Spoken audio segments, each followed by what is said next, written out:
ಆಕಾಶವಾಣಿ ಹಾಸನ ದ್ವಿತೀಯ ಪಿಯುಸಿ ಪರೀಕ್ಷಾ ಸಿದ್ಧತೆ ನೇರ ಫೋನ್ ಇನ್ ಕಾರ್ಯಕ್ರಮ. ವಿಷಯ ಗಣಕ ವಿಜ್ಞಾನ, ಕಂಪ್ಯೂಟರ್ ಸೈನ್ಸ್. ಭಾಗವಹಿಸುವ ವಿಷಯ ತಜ್ಞರು MD ನಿತ್ಯಾನಂದ. ಸಂಪರ್ಕಕ್ಕೆ ದೂರವಾಣಿ ಸಂಖ್ಯೆಗಳು 246289 245258, STD ಕೋಡ್ 08172. ಕೇಳಿ ದ್ವಿತೀಯ ಪಿಯುಸಿ ಪರೀಕ್ಷಾ ಸಿದ್ಧತೆಯ ನೇರ ಫೋನ್ ಇನ್ ಕಾರ್ಯಕ್ರಮ.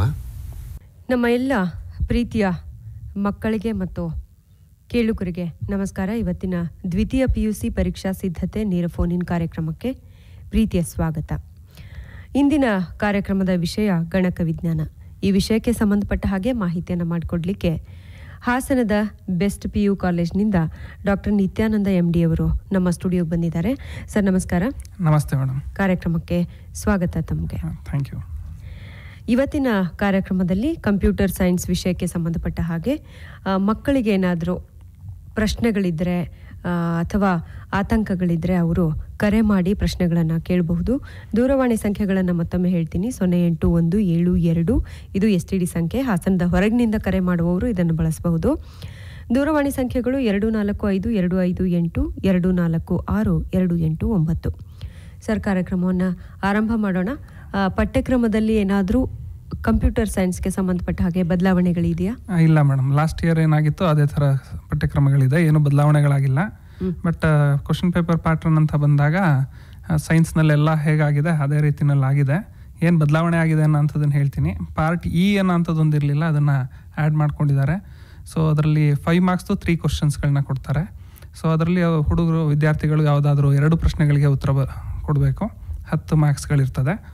ಸೊ ಅದು ಬಿಟ್ಟರೆ ನಾವು ಡೀಟೇಲ್ಡ್ ಆಗಿ ಬ್ಲೂ ಪ್ರಿಂಟನ್ನು ನೋಡೋ ಹಾಗಿದ್ರೆ ಲಾಸ್ಟ್ ಇಯರೇ ಬದಲಾವಣೆಗಳಾಗಿತ್ತು. ಆ ಬದಲಾವಣೆಯಲ್ಲಿ MCQಗಳನ್ನ ಅಡಾಪ್ಟ್ ಮಾಡ್ಕೊಂಡಿದ್ರು. ಸಿಲೆಬಸ್ ಅಲ್ಲಿ ಯಾವುದು ತೆಗೆದಿಲ್ಲ ಅಥವಾ ಹೊಸದಾಗಿ ಸೇರಿಸಿಲ್ಲ? ಏನು ಸೇರಿಸಿಲ್ಲ.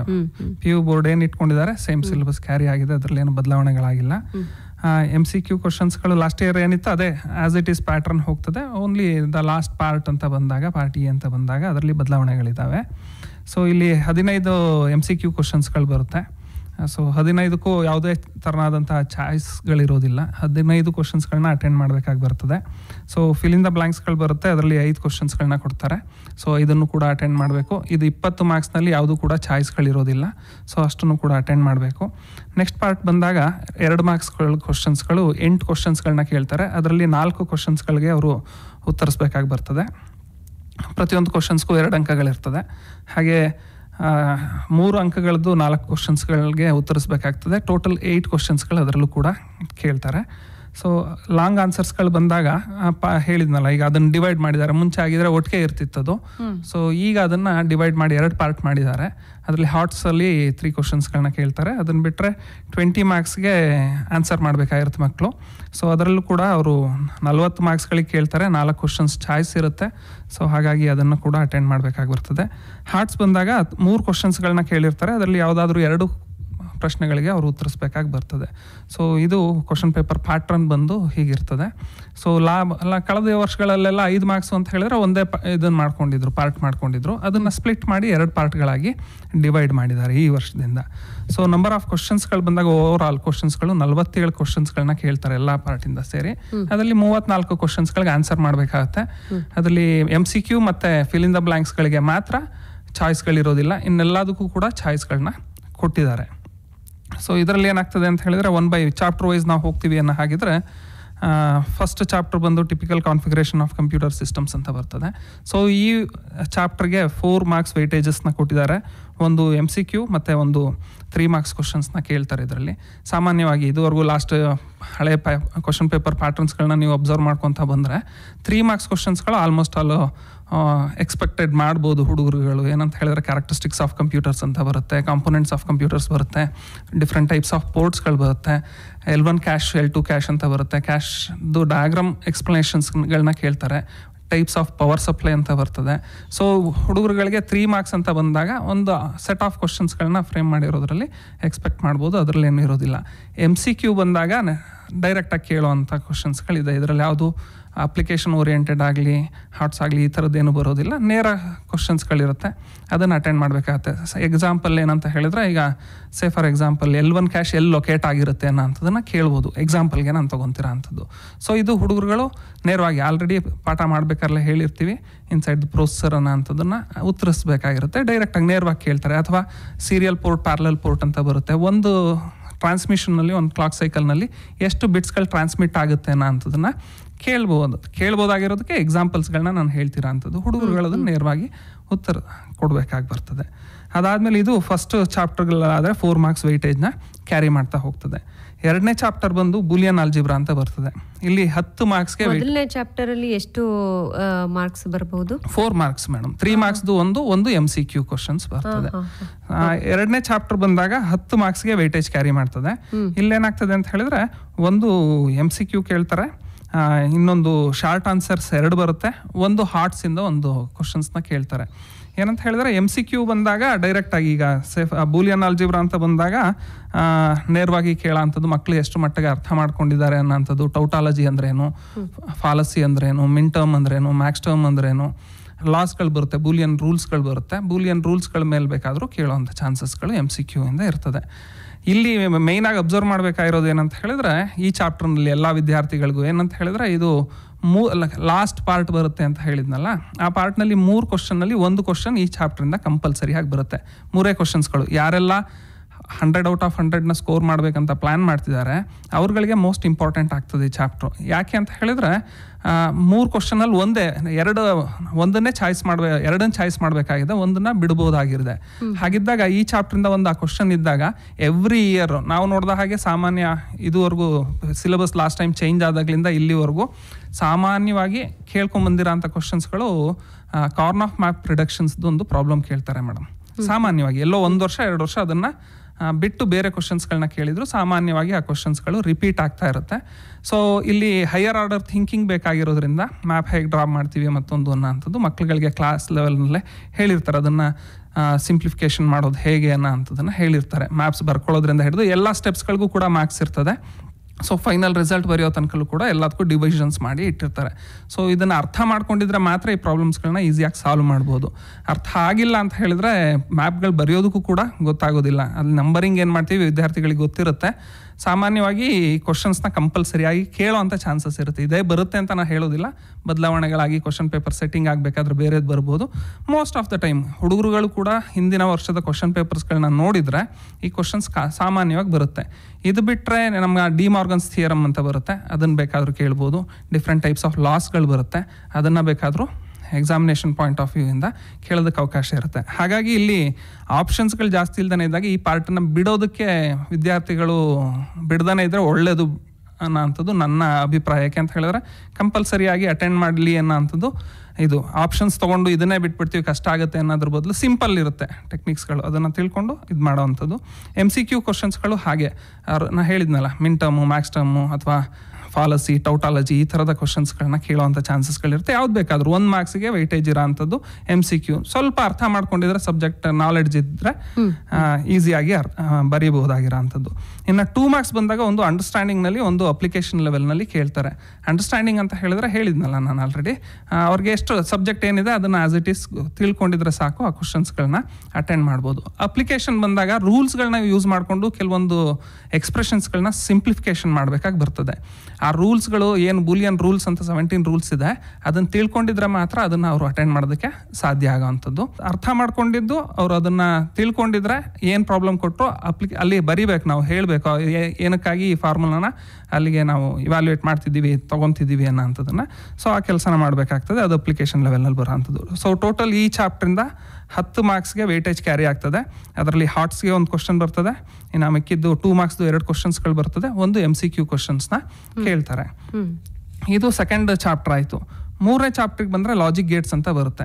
ಎಲ್ರಿಗೂ ಸಾಮಾನ್ಯವಾಗಿ ಕಂಪ್ಯೂಟರ್ ಸೈನ್ಸ್ನಲ್ಲಿ ನೀಟಾಗಿ ಹೇಳಿರ್ತಾರೆ, ನಾವು ಏನು ಪ್ರೊಸೆಸಿಂಗ್ ಕಾನ್ಸೆಪ್ಟ್ಗಳನ್ನ ಹೇಳ್ತೀವಿ ಅಲ್ಲಿ ಯೂಸ್ ಆಗಬೇಕಾದ್ರೆ ಪ್ರೊಸೆಸರ್ನಲ್ಲಿ ಲಾಜಿಕಲ್ ಗೇಟ್ಸ್ಗಳು ಯೂಸ್ ಆಗುತ್ತೆ ಅಂತ. ಸೊ ಗೇಟ್ಸ್ಗಳಿರುತ್ತೆ, AND, OR, NOT, XOR, XNOR, NOR, NAND ಅನ್ನೋ ಅಂಥದ್ದು. ಸೊ ಇದ್ರ ಮೇಲೆ ಲಾಜಿಕ್ ಸಿಂಬಲ್ಸ್ಗಳನ್ನ ಬರೆಯೋದಕ್ಕೆ ಕೇಳ್ಬೋದು. ಆ ಸಿಂಬಲ್ಸಿಂದ ಔಟ್ಪುಟ್ಗಳು ಏನು ಬರ್ಬೋದು ಅಂತ ಕೇಳ್ಬೋದು. ಈ ಥರದ ಕ್ವಶನ್ಸ್ಗಳನ್ನ ಆಲ್ರೆಡಿ ಮಾಡೆಲ್ ಕ್ವಶನ್ ಪೇಪರ್ಸ್ಗಳನ್ನಲ್ಲೂ ಕೂಡ ಕೊಟ್ಟಿದ್ದಾರೆ ಸುಮಾರಷ್ಟು. ಮಕ್ಳುಗಳಿಗೆ ಆ ಗೇಟ್ ಹೇಗೆ ವರ್ಕ್ ಆಗುತ್ತೆ ಅನ್ನೋಂಥದ್ದು ಗೊತ್ತಿರಬೇಕು. ಗೊತ್ತಿದ್ರೆ ಮಾತ್ರ ಆ ಸರ್ಕ್ಯೂಟ್ ಕೊಟ್ಟಾಗ what is the output of that circuit ಅನ್ನೋಂಥದ್ದನ್ನು ಬರೆಯೋದಕ್ಕೆ ಅನುಕೂಲ ಆಗ್ತದೆ. ಸೊ ಆ ಥರದ ಕ್ವಶನ್ಸ್ಗಳನ್ನ MCQನಲ್ಲಿ ಕೇಳುವಂಥ ಚಾನ್ಸಸ್ಗಳು ಜಾಸ್ತಿ ಇರುತ್ತೆ. ಯಾಕೆ ಅಂತ ಹೇಳಿದ್ರೆ ಅದನ್ನು ಹಾರ್ಟ್ಸಲ್ಲಿ ತೊಗೊಂಡಿದ್ದಾರೆ, ಯಾವುದು MCQ ಕ್ವಶನ್ನ ತೊಗೊಂಡಿರೋದ್ರಿಂದ ಲಾಜಿಕ್ ಸರ್ಕ್ಯೂಟ್ನ ಅವ್ರು ಕೊಡ್ತಾರೆ. What will be the output ಅನ್ನೋಂಥ ಎಕ್ಸ್ಪೆಕ್ಟೇಷನ್ಸ್ಗಳನ್ನ ಅವರು ಮಾಡುವಂಥ ಚಾನ್ಸಸ್ಗಳು ಜಾಸ್ತಿ ಇರ್ತದೆ. ಹಾಗೆ ಇದರಲ್ಲಿ 3 ಮಾರ್ಕ್ಸ್ಗಳ ಕ್ವಶನ್ಸ್ಗಳು ಬಂದರೆ ನಮಗೆ ಯೂನಿವರ್ಸಲ್ ಗೇಟ್ಸ್ ಅಂತ ಕರಿತೀವಿ. ಯಾವುದನ್ನ ಅಂತ ಹೇಳಿದ್ರೆ ನಾರ್ ಮತ್ತು ನ್ಯಾಂಡನ್ನ ಯೂನಿವರ್ಸಲ್ ಗೇಟ್ಸ್ ಅಂತ ಕರಿತೀವಿ. ಯಾಕೆ ಕರಿತೀವಿ ಅಂತ ಹೇಳಿದ್ರೆ by making use of that we can construct all other basic Gates and other Gates ಅನ್ನೋ ಅಂಥದ್ದು ಕಾನ್ಸೆಪ್ಟ್ ಇರೋ ಅಂಥದ್ದು. ಸೊ ಆ ಕನ್ಸ್ಟ್ರಕ್ಷನ್ ಹೇಗೆ ಮಾಡ್ತೀವಿ ಅನ್ನೋ ಅಂಥದ್ದಕ್ಕೆ ಕೇಳುವಂಥ ಕ್ವಶನ್ಸ್ಗಳಿರುತ್ತೆ. ಆರ್ ಎಲ್ಸ್ ಪ್ರತಿಯೊಂದು ಗೇಟ್ಸ್ಗಳಿಗೂ ಟ್ರುತ್ ಟೇಬಲ್ಲು ಲಾಜಿಕ್ ಸಿಂಬಲ್ನ ಕೇಳ್ತಾರೆ. ಅದು 2 ಇನ್ಪುಟ್ಸ್ ಇರ್ಬೋದು, 3 ಇನ್ಪುಟ್ಸ್ಗಳಿರ್ಬೋದು. ಅದ್ರ ರಿಲೇಟೆಡ್ ಆಗಿ ಕ್ವಶನ್ಸ್ಗಳನ್ನ ಅವ್ರು ಕೇಳುವಂಥ ಚಾನ್ಸಸ್ಗಳಿರುತ್ತೆ. ಸೊ ಇದರಲ್ಲಿ 3 ಮಾರ್ಕ್ಸು ಮತ್ತು 1 ಮಾರ್ಕ್ಸ್. 1 ಮಾರ್ಕ್ಸ್ನಲ್ಲಿ ಅವರು ಇವ್ರಿಗೆ ಎಷ್ಟು ಮಟ್ಟಿಗೆ ಥಿಂಕ್ ಮಾಡ್ತಾರೆ ಅನ್ನೋ ಅಂಥದ್ದು. 3 ಮಾರ್ಕ್ಸ್ ಮಾತ್ರ ನೇರವಾಗಿ ಅದರಲ್ಲೇನು ಕ್ರಾಸ್ ಇದು ಮಾಡೋದಿಲ್ಲ. ಆಲ್ರೆಡಿ ಸಿಲೆಬಸ್ನಲ್ಲಿ ಏನಿದೆ ಆ್ಯಸ್ ಇಟ್ ಈಸ್ ಅದನ್ನು ಕೇಳ್ತಾರೆ. ಹಾಗಾಗಿ ಅದು ಕೂಡ ಅನುಕೂಲ ಆಗ್ತದೆ. ಸೊ ಈ ಚಾಪ್ಟರ್ ಬಂದು 4 ಮಾರ್ಕ್ಸ್ಗೆ ವೈಟೇಜ್ನ ಕ್ಯಾರಿ ಮಾಡ್ತದೆ. ಇನ್ನು ನೆಕ್ಸ್ಟ್ ಚಾಪ್ಟರ್ ಬರೋ ಅಂಥದ್ದು 14 ಮಾರ್ಕ್ಸಿಗೆ ವೇಟೇಜ್ ಕ್ಯಾರಿ ಮಾಡ್ತದೆ. ಡೇಟಾ ಸ್ಟ್ರಕ್ಚರ್ಸ್ ಅಂತ ಹೇಳಿ ಮೋಸ್ಟ್ ಪ್ರಾಬ್ಲಿ ನಮಗೆ ಇದು ಸೆಕೆಂಡ್ ಹೈಯೆಸ್ಟ್ ಮಾರ್ಕ್ಸ್ನ ಕ್ಯಾರಿ ಮಾಡುವಂಥ chapter. Most of the time ಇಲ್ಲಿ ಏನಾಗುತ್ತೆ ಅಂತ ಹೇಳಿದ್ರೆ ವಿದ್ಯಾರ್ಥಿಗಳು ಅಲ್ಗಾರಿದಮ್ಸ್ಗಳು ಬರುತ್ತೆ ಅನ್ನೋದಕ್ಕಾಗಿ ಸ್ವಲ್ಪ ಈಗ ಕಂಪ್ಯೂಟರ್ ಸೈನ್ಸ್ ಅಂತ ಕಷ್ಟ ಅಂತ ಫೀಲ್ ಮಾಡ್ತಾರೆ. ಕಂಪ್ಯೂಟರ್ ಸೈನ್ಸ್ ಅಂತ ಬಂದಾಗ not only for science students, it's also for commerce ಸ್ಟೂಡೆಂಟ್ಸ್ಗಳು ಓದೋದ್ರಿಂದ. ಸೈನ್ಸ್ ವಿದ್ಯಾರ್ಥಿಗಳಾದರೆ ಆಲ್ರೆಡಿ ಅಪ್ಲಿಕೇಶನ್ ಓರಿಯೆಂಟೆಡ್ ಅಲ್ಲಿ ಓದ್ತಾ ಇರ್ತಾರೆ. ಅವರು ನೀಟ್ಸು ಮತ್ತೊಂದು JEE ಪ್ರಿಪ್ರೇಷನ್ ಆಗಬೇಕಾದ್ರೆ ಕಾಮರ್ಸ್ ವಿದ್ಯಾರ್ಥಿಗಳಲ್ಲಿ ಈಗ ಸಾಮಾನ್ಯವಾಗಿ ಗ್ರಾಮೀಣ ಪ್ರದೇಶದಿಂದ ಬಂದಂಥ ವಿದ್ಯಾರ್ಥಿಗಳಲ್ಲಿ ಈ ಚಾಪ್ಟರ್ ನೋಡಿದಾಗ ಒಂದು ಸ್ವಲ್ಪ ಭಯ ಜಾಸ್ತಿ ಇರ್ತದೆ.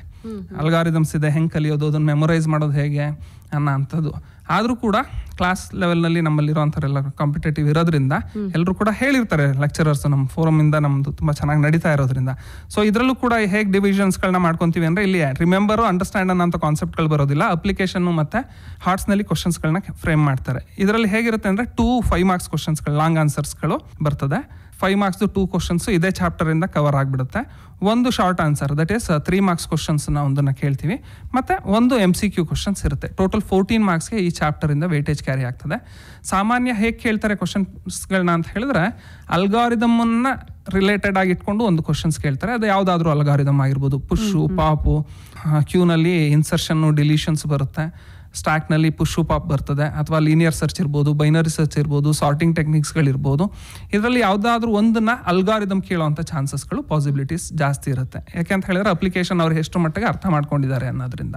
ಇನ್ನೊಂದು ಕ್ವಶನ್ ಹೇಗೆ ಫ್ರೇಮ್ ಮಾಡ್ತಾರೆ ಅಂತ ಹೇಳಿದ್ರೆ ಥಿಯರಿಟಿಕಲ್ ಆಸ್ಪೆಕ್ಟ್ಸ್ನಲ್ಲಿ ಕವರ್ ಮಾಡ್ತಾರೆ. ಅಪ್ಲಿಕೇಶನ್ಸ್ ಆಫ್ ಸ್ಟ್ಯಾಕ್ಸ್ ಇರ್ಬೋದು, ಅಪ್ಲಿಕೇಶನ್ಸ್ ಆಫ್ ಕ್ಯೂಸ್ ಇರ್ಬೋದು, operations on stacks, operations on queues, linear data structures ಮೇಲೆ ಆಪರೇಷನ್ಸ್ಗಳು, ನಾನ್ ಲೀನಿಯರ್ ಡೇಟಾ ಸ್ಟ್ರಕ್ಚರ್ಸ್ಗಳ ಮೇಲೆ ಆಪರೇಷನ್ಸ್ಗಳು, ಪ್ರಿಮಿಟಿವ್, ನಾನ್ ಪ್ರಿಮಿಟಿವ್, ಈ ಥರದ ಕಾನ್ಸೆಪ್ಟ್ಸ್ಗಳಲ್ಲಿ ಕ್ವಶನ್ಸ್ಗಳು ಫ್ರೇಮ್ ಆಗ್ತಾ ಹೋಗುತ್ತೆ. ಲಿಂಕ್ಡ್ ಲಿಸ್ಟ್ ಕಾನ್ಸೆಪ್ಟ್ಸ್ಗಳು ಬರುತ್ತೆ. ಸೊ ಇದೆಲ್ಲದ್ರ ಮೇಲೂ ಥಿಯರಿಟಿಕಲ್ ಆಸ್ಪೆಕ್ಟ್ಸ್ನಲ್ಲಿ ಕೇಳೋವಂಥ ಕ್ವಶನ್ಸ್ಗಳು ಜಾಸ್ತಿ ಇರುತ್ತೆ. ಒಂದು ಅಲ್ಗಾರಿದಮ್ ಕೇಳಿದರೆ ಒಂದು ಥಿಯರಿ ಆಸ್ಪೆಕ್ಟ್ಸ್ನಲ್ಲಿ ಕ್ವಶನ್ಸ್ಗಳನ್ನ ಫ್ರೇಮ್ ಮಾಡ್ತಾ ಹೋಗ್ತಾರೆ. ಇನ್ನು ಇದೇ ಚಾಪ್ಟರ್ನಲ್ಲಿ ಬಂದರೆ ನಾವು 3 ಮಾರ್ಕ್ಸ್ ಕ್ವಶನ್ ಬಂತು ಅಂತ ಹೇಳಿದ್ರೆ ಸುಮಾರಷ್ಟು ಕಾನ್ಸೆಪ್ಟ್ಸ್ಗಳಿದೆ. ನಾನು ಒಂದು ಎಕ್ಸಾಂಪಲ್ ತೊಗೊಳಕ್ಕೆ ಇಷ್ಟಪಡ್ತೀನಿ. 2 ಡೈಮೆನ್ಷನಲ್ ಅರೇ ಅಂತ ಬರುತ್ತೆ. 2 ಡೈಮೆನ್ಷನಲ್ ಅರೇನಲ್ಲಿ ರೋ ಮೇಜರ್ ಆರ್ಡರಿಂಗು ಮತ್ತು ಕಾಲಮ್ ಮೇಜರ್ ಆರ್ಡರಿಂಗ್ ಅಂತ ಕರಿತೀವಿ. ಅದನ್ನು ಹೇಗೆ ನಾವು ಡಯಾಗ್ರಾಮೆಟಿಕಲಿ ರೆಪ್ರೆಸೆಂಟ್ ಮಾಡ್ತೀವಿ, ಪ್ಲಸ್ ಅದನ್ನು ಹೇಗೆ ಆಕ್ಸೆಸ್ ಮಾಡ್ತೀವಿ, ಎಲಿಮೆಂಟ್ಸ್ಗಳನ್ನ ಹೇಗೆ ಆಕ್ಸೆಸ್ ಮಾಡ್ತೀವಿ ಅನ್ನೋಂಥದ್ದನ್ನೆಲ್ಲ ಇದರಲ್ಲಿ ಕ್ವಶನ್ಸ್ಗಳನ್ನ ಫ್ರೇಮ್ ಮಾಡೋವಂಥ ಚಾನ್ಸಸ್ ಇರುತ್ತೆ. ಅಲ್ಗಾರಿದಮ್ಸ್ನ ಕೇಳ್ಬೋದು, ಟ್ರಾವರ್ಸಿಂಗ್ ಆಫ್ ಎ ಲೀನಿಯರ್ ಅರೇ ಅನ್ನೋಂಥದ್ದನ್ನು ಕೇಳ್ಬೋದು. ಇದನ್ನೆಲ್ಲನೂ ಕೂಡ ಕ್ವಶನ್ಸ್ಗಳನ್ನ ಫ್ರೇಮ್ ಮಾಡುವಂಥ ಚಾನ್ಸಸ್ ಇರುತ್ತೆ. ಸೊ 3 ಮಾರ್ಕ್ಸ್ಗೆ ಬಂದಾಗ ಆಲ್ಮೋಸ್ಟ್ ಆಲ್ ಏನಂತ ಹೇಳಿದ್ರೆ ಥಿಯರಿ ಆಸ್ಪೆಕ್ಟ್ಸ್ ಆರ್ ಎಲ್ಸ್ ಯಾವುದಾದ್ರು ಒಂದು ಅಲ್ಗಾರಿದಮ್ನ ಶಾರ್ಟ್ ಆಗಿರೋಂಥ ಅಲ್ಗಾರಿದಮ್ಸ್ನ ಕೇಳೋವಂಥ ಚಾನ್ಸಸ್ಗಳು ಇರುತ್ತೆ. ಇನ್ನು MCQ ಕ್ವಶನಿಗೆ ಬರ್ತೀವಿ ಅನ್ನೋ ಹಾಗಿದ್ರೆ ಹಾರ್ಟ್ಸಲ್ಲೇ ಬರುತ್ತೆ ಅದು MCQ ಕ್ವಶನ್ ಬಂದು.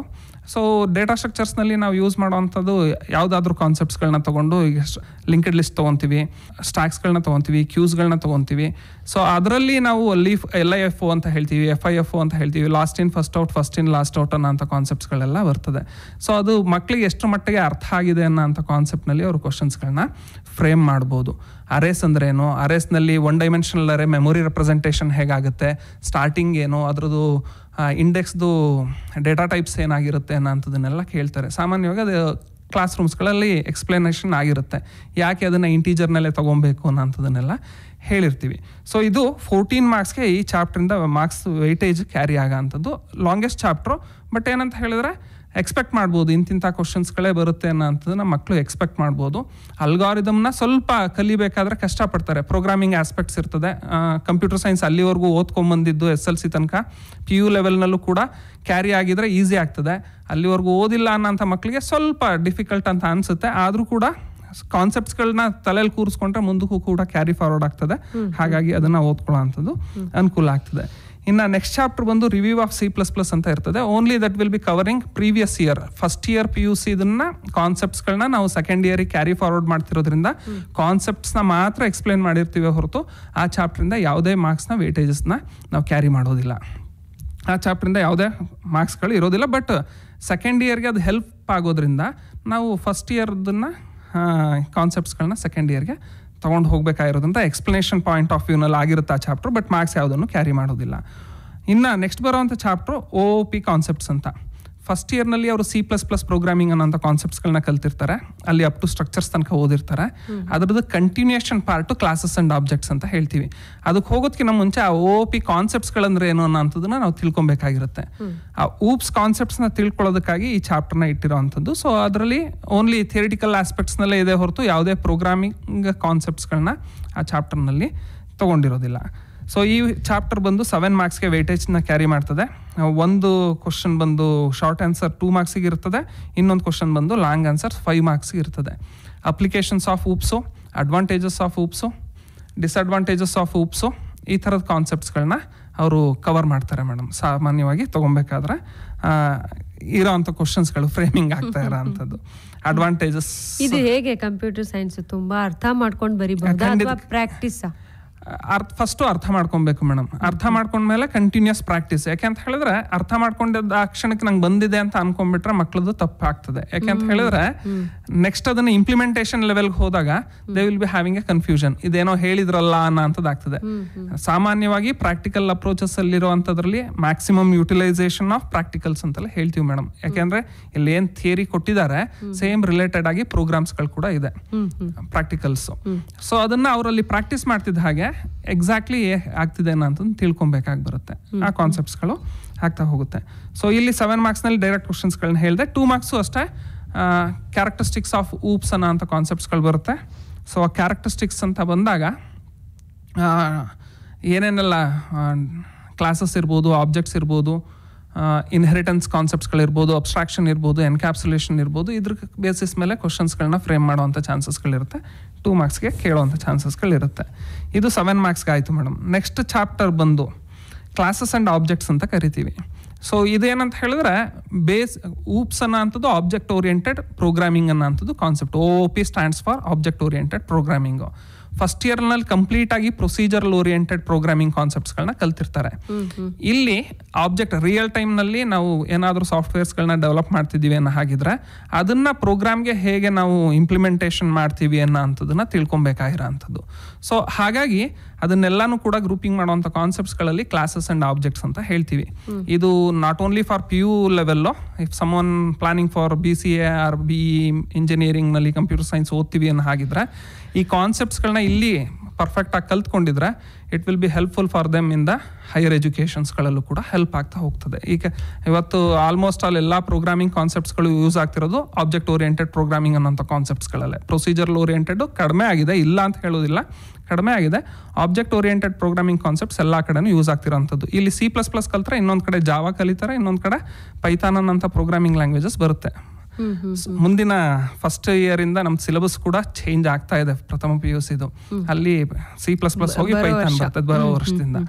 ಹಾಗಾಗಿ ಸೊ ಇಲ್ಲಿ ಈಗ ಓದ್ತಿರೋ ವಿದ್ಯಾರ್ಥಿಗಳಿಗೆ ಏನ್ ಹೇಳ್ತೀನಿ ಅಂತ ಹೇಳಿದ್ರೆ ಈ ಚಾಪ್ಟರ್ಗಳನ್ನ ಕಾನ್ಸೆಪ್ಟ್ನ ನೀಟಾಗಿ ಅರ್ಥ ಮಾಡ್ಕೊಂಡಿದ್ರೆ ಹೆಲ್ಪ್ ಆಗುತ್ತೆ ಅನ್ನೋಂಥದ್ದು. ಸೊ ಇದರಲ್ಲೂ ಕೂಡ ಅಷ್ಟೇ ಒಂದು MCQ ಬರುತ್ತೆ, ಅರ್ಥ ಮಾಡ್ಕೊಂಡಿರ್ಬೇಕು. ಇನ್ನೊಂದು ಲಾಂಗ್ ಆನ್ಸರ್ ಬರ್ತದೆ. ಈ ಲಾಂಗ್ ಆನ್ಸರ್ನ ಸಾಮಾನ್ಯವಾಗಿ ಲಾಸ್ಟ್ ಟಾಪ್ ಪಾರ್ಟ್ ಹೇಳಿದ್ನಲ್ಲ ಹಾಟ್ಸ್ ಅದರಲ್ಲಿ ಕೇಳೋವಂಥ ಚಾನ್ಸಸ್ಗಳು ಜಾಸ್ತಿ ಇರುತ್ತೆ. ಕ್ಲಾಸ್ನ ಹೇಗೆ ಬರಿತೀವಿ, ಡೆಫಿನೇಟ್ ಮಾಡ್ತೀವಿ ಅನ್ನೋಂಥದ್ದು ಬರ್ತದೆ. ಸೊ ಅದ್ರ ರಿಲೇಟೆಡ್ ಆಗಿ inside class definition, outside class definition ಅಂತ ಹೇಳ್ತೀವಿ. ಸೊ ಅದನ್ನೆಲ್ಲ ಕ್ಲಾಸ್ ಲೆವೆಲ್ಗಳೆಲ್ಲ ಹೇಳಿರ್ತೀವಿ. ಅದ್ರ ಮೇಲೆ ಪ್ರೋಗ್ರಾಮ್ನ ಕೇಳ್ಬೋದು, ನೀವು ಹೇಗೆ ಇಂಪ್ಲಿಮೆಂಟ್ ಮಾಡ್ತೀರಾ ಅಂತ ಎಕ್ಸಾಂಪಲ್ ಪ್ರೋಗ್ರಾಮ್ಸ್ಗಳನ್ನ ಕೇಳ್ಬೋದು, ಆರ್ ಎಲ್ಸ್ ಅವರೇ ಯಾವುದಾದ್ರೂ ಕಾನ್ಸೆಪ್ಟ್ನ ಕೊಟ್ಬಿಟ್ಟು ಇದ್ರ ಮೇಲೆ ಒಂದು ಪ್ರೋಗ್ರಾಮ್ ಬರೀರಿ ಅಂತ ಬೇಕಾದರೂ ಕೇಳುವಂಥ ಚಾನ್ಸಸ್ಗಳಿರುತ್ತೆ. ಇದು ಆ ಚಾಪ್ಟರಿಂದ ಇರುವಂಥ ವೇಟೇಜ್ 6 ಮಾರ್ಕ್ಸ್. ಸರ್, ಈಗ ಮಾತು ಮುಂದುವರ್ಸೋದಕ್ಕೂ ಮೊದಲು ಮಕ್ಕಳಿಗೆ ಮತ್ತೊಂದು ಸರ್ತಿ ಫೋನ್ ನಂಬರ್ಗಳನ್ನು ಹೇಳ್ಬಿಡ್ತೀನಿ. 245228 ಹಾಸನದ ಹೊರಗಿನಿಂದ ಕರೆ ಮಾಡುವವರು 0812 ಈ STD ಸಂಖ್ಯೆಯನ್ನು ಬಳಸ್ಕೊಳ್ಬಹುದು. ಸರ್, ಈಗ ಚಾಪ್ಟರ್ ವೈಸ್ ವೇಟೇಜ್ ನೋಡ್ತಾ ಪ್ರಶ್ನೆಗಳನ್ನು ಹೇಳ್ತಾ ಇದ್ರಿ. ಹೌದು ಮೇಡಮ್. ಮುಂದಿನ ಚಾಪ್ಟರ್ ಬಂದು ಫಂಕ್ಷನ್ ಓವರ್ಲೋಡಿಂಗ್ ಅಂತ ಬರ್ತದೆ. ಸೊ ಇದು ಕೂಡ 6 ಮಾರ್ಕ್ಸ್ಗೆ ವೇಟೇಜ್ನ ಕ್ಯಾರಿ ಮಾಡ್ತದೆ. ಒಂದು long answer, that is 5 marks question ಇರ್ತದೆ, ಇನ್ನೊಂದು MCQ ಕ್ವಶನ್ಸ್ ಇರ್ತದೆ. ಈ ಚಾಪ್ಟರ್ನಲ್ಲಿ ಹೇಗೆ ಫಂಕ್ಷನ್ ಅಂತ ಹೇಳಿದ್ರೆ ಒಂದೇ ನೇಮ್ನಲ್ಲಿ ಹೆಚ್ಚು ಫಂಕ್ಷನ್ಸ್ಗಳನ್ನ ಡಿಫೈನ್ ಮಾಡುವಂಥದ್ದು, ಆರ್ಗ್ಯುಮೆಂಟ್ಸ್ಗಳನ್ನ ಚೇಂಜ್ ಮಾಡ್ತೀವಿ ಅಥವಾ ಅದರದ್ದು ಡೇಟಾ ಟೈಪ್ಗಳನ್ನ ಚೇಂಜ್ ಮಾಡ್ತೀವಿ ಅನ್ನೋಂಥ ಕಾನ್ಸೆಪ್ಟ್ಸ್ಗಳನ್ನ ಹೇಳಿರ್ತೀವಿ. ಸೊ ಇದ್ರ ಬೇಸಿಸ್ ಮೇಲೆ ಕ್ವಶನ್ಸ್ಗಳು ಫ್ರೇಮ್ ಆಗ್ತದೆ. ಸೊ ಈ ಚಾಪ್ಟರ್ನಲ್ಲಿ ಇನ್ಲೈನ್ ಫಂಕ್ಷನ್ ಅಂತ ಬರುತ್ತೆ, ಫ್ರೆಂಡ್ ಫಂಕ್ಷನ್ಸ್ ಅಂತ ಬರುತ್ತೆ, ಮತ್ತು ಫಂಕ್ಷನ್ ಓವರ್ಲೋಡಿಂಗ್ ಅನ್ನೋಂಥ ಕಾನ್ಸೆಪ್ಟ್ಸ್ಗಳು ಬರ್ತದೆ. ಸೊ ಇದರಲ್ಲಿ ಹೇಗೆ ಫಂಕ್ಷನ್ನ ಓವರ್ಲೋಡ್ ಮಾಡ್ತೀರಾ ಅನ್ನೋಂಥ ಕ್ವಶನ್ಸ್ಗಳಿರ್ಬೋದು, ಇನ್ಲೈನ್ ಫಂಕ್ಷನ್ ಹೇಗೆ ಬರಿತೀವಿ ಅನ್ನೋಂಥದ್ದು ಇರ್ಬೋದು, ಇನ್ಲೈನ್ ಫಂಕ್ಷನ್ದು ಕ್ಯಾರೆಕ್ಟರಿಸ್ಟಿಕ್ಸ್ಗಳೇನಿರುತ್ತೆ ಅನ್ನೋಂಥದ್ದು ಇರ್ಬೋದು, ಫ್ರೆಂಡ್ ಫಂಕ್ಷನ್ ಅನ್ನೋಂಥದ್ದು ಇರ್ಬೋದು, ಅದ್ರ ಕ್ಯಾರೆಕ್ಟರಿಸ್ಟಿಕ್ಸ್ಗಳಿರ್ಬೋದು, ಅದನ್ನು ಡಿಫೈನ್ ಮಾಡ್ತಾ ಹೋಗ್ತೀವಿ ಮೇಡಮ್. 5 ಮಾರ್ಕ್ಸಿಗೆ ಬಂದಾಗ ಸಾಮಾನ್ಯವಾಗಿ ಈ ಥರದ ಕ್ವಶನ್ಸ್ಗಳು ಫ್ರೇಮ್ ಆಗ್ತದೆ. ಇನ್ನು 1 ಮಾರ್ಕ್ಸಿಗೆ ಬಂತು ಅಂತ ಹೇಳಿದ್ರೆ, ದಟ್ ಈಸ್ MCQಗೆ ಬರ್ತೀವಿ ಅಂತ ಹೇಳಿದ್ರೆ, ಇನ್ಲೈನ್ ಫಂಕ್ಷನ್ ಅನ್ನೋಂಥದ್ದು ಶಾರ್ಟ್ ಫಂಕ್ಷನ್ನು. ಡೆಫಿನೇಷನ್ ಹೇಳ್ತದೆ, the function call is replaced by body of the function ಅನ್ನೋಂಥದ್ದು. ಈ ಥರದ ಕ್ವಶನ್ಸ್ಗಳನ್ನ MCQನಲ್ಲಿ ಫ್ರೇಮ್ ಮಾಡ್ತಾರೆ. What is inline function, friend function ಯಾಕೆ ಯೂಸ್ ಮಾಡ್ತೀವಿ, ಅಥವಾ ಅದನ್ನು ಟ್ವಿಸ್ಟ್ ಮಾಡಿ ಕೇಳುವಂಥ ಚಾನ್ಸಸ್ಗಳು ಕೂಡ ಇರುತ್ತೆ. ನೇರವಾಗಿ ಕೇಳ್ದಾನೆ ಹೀಗಂದ್ರೆ ಏನು ಅನ್ನೋಂಥದಕ್ಕಾಗಿ ಯಾವುದು ಶಾರ್ಟೆಸ್ಟು ಮಾಡಲ್ ಕ್ವಶನ್ ಪೇಪರ್ನಲ್ಲೂ ಕೂಡ ಕ್ವಶನ್ಸ್ಗಳಿದೆ ಅದರ ರಿಲೇಟೆಡ್ ಆಗಿ ಹೇಗೆ ಕೇಳ್ತೀವಿ ಅನ್ನೋ ಅಂಥದಕ್ಕಾಗಿ ಆ ಥರದ ಕ್ವಶನ್ಸ್ಗಳು ಸಾಮಾನ್ಯವಾಗಿ ಕೇಳುವಂಥ ಚಾನ್ಸಸ್ಗಳು ಹೆಚ್ಚಿರ್ತದೆ. ನೆಕ್ಸ್ಟ್ ಚಾಪ್ಟರ್ ಬಂದು ಕನ್ಸ್ಟ್ರಕ್ಟರ್ಸ್ ಆ್ಯಂಡ್ ಡಿಸ್ಟ್ರಕ್ಟರ್ಸ್ ಅಂತ ಹೇಳಿ. ಸೊ ಈ ಚಾಪ್ಟರು 8 ಮಾರ್ಕ್ಸ್ಗೆ ವೇಟೇಜ್ ಕ್ಯಾರಿ ಮಾಡ್ತದೆ. ಇದರಲ್ಲಿ ಒಂದು MCQ, ಒಂದು 2 ಮಾರ್ಕ್ಸ್ ಕ್ವಶನ್ನು, ಒಂದು 5 ಮಾರ್ಕ್ಸ್ ಕ್ವಶನ್ನ ಕೇಳ್ತೀವಿ. ಕನ್ಸ್ಟ್ರಕ್ಟರ್ಸ್ ಆ್ಯಂಡ್ ಡಿಸ್ಟ್ರಕ್ಟರ್ಸ್ ಅಂತ ಹೇಳಿದರೆ ಡೆಫಿನೇಷನ್ಸ್ಗಳನ್ನ ಕೇಳ್ಬೋದು. MCQಗೆ ಬಂದಾಗ ಕನ್ಸ್ಟ್ರಕ್ಟರ್, ವಾಟ್ ಈಸ್ ಕನ್ಸ್ಟ್ರಕ್ಟರ್ ಅಂತ, ಆರ್ ವಾಟ್ ಈಸ್ ಡಿಸ್ಟ್ರಕ್ಟರ್ ಅಂತ ಕೇಳ್ಬೋದು. ಸಿಂಬಲ್ ಯೂಸ್ಡ್ ಫಾರ್ ಡಿಸ್ಟ್ರಕ್ಟರ್ ಫಂಕ್ಷನ್ಸ್ಗಳನ್ನ ಕೇಳ್ಬೋದು. ಸಾಮಾನ್ಯವಾಗಿ ಈ ಥರದ ಎಕ್ಸಾಂಪಲ್ಸ್ಗಳಾಗಿ ತೊಗೊತಾ ಇದ್ದೀನಿ, ಕೇಳಬಾರ್ದು ಅಂತಲ್ಲ ಇದನ್ನ ಜಸ್ಟ್ ಅನ್ ಎಕ್ಸಾಂಪಲ್ ಆಗಿ ನಾನು ತೊಗೊತಾ ಇದ್ದೀನಿ. ಈ ಥರದ ಕ್ವಶನ್ಸ್ಗಳನ್ನ ಫ್ರೇಮ್ ಮಾಡ್ತಾರೆ. ಟೈಪ್ಸ್ ಆಫ್ ಕನ್ಸ್ಟ್ರಕ್ಟರ್ಸ್ಗಳು ಯಾವ್ಯಾವುದು ಅನ್ನೋ ಅಂಥದನ್ನು ಕೇಳ್ಬೋದು. ಡಿಫ್ರೆಂಟ್ ಟೈಪ್ಸ್ ಆಫ್ ಕನ್ಸ್ಟ್ರಕ್ಟರ್ಸ್ಗಳು ಬರುತ್ತೆ. ಎಕ್ಸ್ಪ್ಲಿಸಿಟ್ ಕಾಲ್, ಇಂಪ್ಲಿಸಿಟ್ ಕಾಲ್ ಅಂತ ಬರ್ತದೆ. ಅದು ಹೇಗೆ ವರ್ಕ್ ಆಗುತ್ತೆ ಅನ್ನೋ ಅಂಥದನ್ನು ಕೇಳಬಹುದು. ಈ ಥರದ ಕ್ವಶನ್ಸ್ಗಳನ್ನ MCQನಲ್ಲಿ ಕೇಳ್ತಾರೆ. 2 ಮಾರ್ಕ್ಸ್ನಲ್ಲಿ ಬಂದಾಗ ಅದೇ ಹೇಳಿದ್ನಲ್ಲ, ಟೈಪ್ಸ್ ಆಫ್ ಕನ್ಸ್ಟ್ರಕ್ಟರ್ಸ್ಗಳನ್ನ ಕೇಳ್ಬೋದು. ಕನ್ಸ್ಟ್ರಕ್ಟರ್ದು ಸಿಂಟ್ಯಾಕ್ಸ್ ಕೇಳ್ಬೋದು, ಡಿಸ್ಟ್ರಕ್ಟರ್ ಸಿಂಟ್ಯಾಕ್ಸ್ ಕೇಳ್ಬೋದು, ಡಿಸ್ಟ್ರಕ್ಟರ್ನ ಹೇಗೆ ಯೂಸ್ ಮಾಡ್ತೀವಿ ಅದಕ್ಕೆ ಎಕ್ಸಾಂಪಲ್ಸ್ಗಳನ್ನ ಕೂಡ ಕೇಳ್ತಾ ಹೋಗ್ಬೋದು. ಈ ಥರದ ಕಾನ್ಸೆಪ್ಟ್ಸ್ಗಳನ್ನ ಕನ್ಸ್ಟ್ರಕ್ಟರ್ಸ್ ಆ್ಯಂಡ್ ಡಿಸ್ಟ್ರಕ್ಟರ್ಸ್ ಚಾಪ್ಟರ್ಸ್ಗಳಿಂದ ನಾವು ಎಕ್ಸ್ಪೆಕ್ಟ್ ಮಾಡ್ಬೋದು. 5 ಮಾರ್ಕ್ಸ್ ಬಂತು, ಲಾಂಗ್ ಆನ್ಸರ್ಸ್ಗಳಿಗೆ ಬಂತು ಅಂತ ಹೇಳ್ತಿದ್ದಾಗೆ ಕನ್ಸ್ಟ್ರಕ್ಟರ್ಸ್ ಬರೆಯೋದಕ್ಕೆ ರೂಲ್ಸ್ಗಳಂತ ಇದೆ. ಆ ರೂಲ್ಸ್ಗಳದ್ದು ಪಾಯಿಂಟ್ಸ್ಗಳನ್ನ ಆಲ್ರೆಡಿ ಕೊಟ್ಟಿರ್ತೀವಿ. ಆ ರೂಲ್ಸ್ಗಳನ್ನ ಅವರು ಸ್ಪೆಸಿಫೈ ಮಾಡಬೇಕಾಗಿ ಬರುತ್ತೆ. ಡಿಸ್ಟ್ರಕ್ಟರ್ಗೂ ಕೂಡ ಹಾಗೆ ಇರುತ್ತೆ. ಡಿಸ್ಟ್ರಕ್ಟರ್ಲಿ ಏನು ಹೇಗೆ ಸಿಂಟ್ಯಾಕ್ಸ್ ಬರಿತೀವಿ ಅದ್ರ ಮೇಲೆ ಒಂದು ಎಕ್ಸಾಂಪಲ್ ಪ್ರೋಗ್ರಾಮ್ನ ಕೇಳುವಂಥ ಚಾನ್ಸಸ್ಗಳಿರುತ್ತೆ. ಕನ್ಸ್ಟ್ರಕ್ಟರ್ ಅಥವಾ ಅದ್ರ ಮೇಲೆ ಎಕ್ಸಾಂಪಲ್ಸ್ಗಳನ್ನ ಕೇಳುವಂಥ ಚಾನ್ಸಸ್ಗಳಿರುತ್ತೆ. ಸೊ ಈ ಕ್ವಶನ್ಸ್ಗಳನ್ನ ಕನ್ಸ್ಟ್ರಕ್ಟರ್ಸ್ ಆ್ಯಂಡ್ ಡಿಸ್ಟ್ರಕ್ಟರ್ಸ್ ಚಾಪ್ಟರ್ಸ್ಗಳಿಂದ ಅಥವಾ ಟೈಪ್ಸ್ ಆಫ್ ಕನ್ಸ್ಟ್ರಕ್ಟರ್ಸು, ಕಾಪಿ ಕನ್ಸ್ಟ್ರಕ್ಟರು, ಡಿಫಾಲ್ಟ್ ಕನ್ಸ್ಟ್ರಕ್ಟರು, ಪ್ಯಾರಾಮೀಟರೈಸ್ ಕನ್ಸ್ಟ್ರಕ್ಟರ್ಸ್ಗಳು, ಅದ್ರ ಮೇಲೆ ಬೇಕಾದರೂ ಕ್ವಶನ್ಸ್ಗಳನ್ನ ಫ್ರೇಮ್ ಮಾಡ್ತಾ ಹೋಗ್ತಾರೆ. ಇದು 8 ಮಾರ್ಕ್ಸ್ಗೆ ವೇಟೇಜ್ನ ಕ್ಯಾರಿ ಮಾಡ್ತಾ ಹೋಗ್ತದೆ. ನೆಕ್ಸ್ಟ್ ಚಾಪ್ಟರ್ ಬಂದು ಇನ್ಹೆರಿಟೆನ್ಸ್ ಅಂತ ಹೇಳಿ ಮೇಡಮ್. ಇದು 6 ಮಾರ್ಕ್ಸಿಗೆ ಬರ್ತದೆ. ಇಲ್ಲೂ ಕೂಡ ನಾ ಹೇಗೆ ಬೂಲಿಯನ್ ಆಲ್ಜಿಬ್ರಾ ಚಾಪ್ಟರ್ನಲ್ಲಿ ನಿಮಗೆ ಒಂದು ಕ್ವಶನ್ ಕಾಮನ್ ಆಗಿ ರಿಪೀಟೆಡ್ ಆಗಿ ಕೇಳ್ತಾರೆ ಅಂತ ಕೇಳಿದ್ದಾರೆ. ಬೇರೆದನ್ನ ಕೇಳಬಾರ್ದು ಅಂತ ಹೇಳ್ತಾ ಇಲ್ಲ, ಕಾಮನ್ ಆಗಿ ಕೇಳಂತ. ಯಾಕೆ ಅಂತ ಹೇಳಿದ್ರೆ ಮಕ್ಳುಗಳಿಗೆ ನಾವೇನಾದ್ರೂ ಈಗ ಏನಾದ್ರು ಇಂಥದ್ದೇ ಕೇಳ್ತಾರೆ ಅಂತ ಹೇಳ್ಬಿಟ್ರೆ ಮಕ್ಳು ಓದ್ಕೊಂಡು ಹೋಗಿ ಬಂದಿಲ್ಲ ಅಂತ ಹೇಳಿದ್ರೆ ದೂರುವಂತ ಚಾನ್ಸಸ್ ಜಾಸ್ತಿ ಇರುತ್ತೆ. ಹಾಗಾಗಿ ಅವರೇ ಕ್ವಶನ್ ಪೇಪರ್ಸ್ಗಳನ್ನ ನೋಡ್ಬಿಟ್ರು ಕೂಡ ಗೊತ್ತಾಗ್ತದೆ.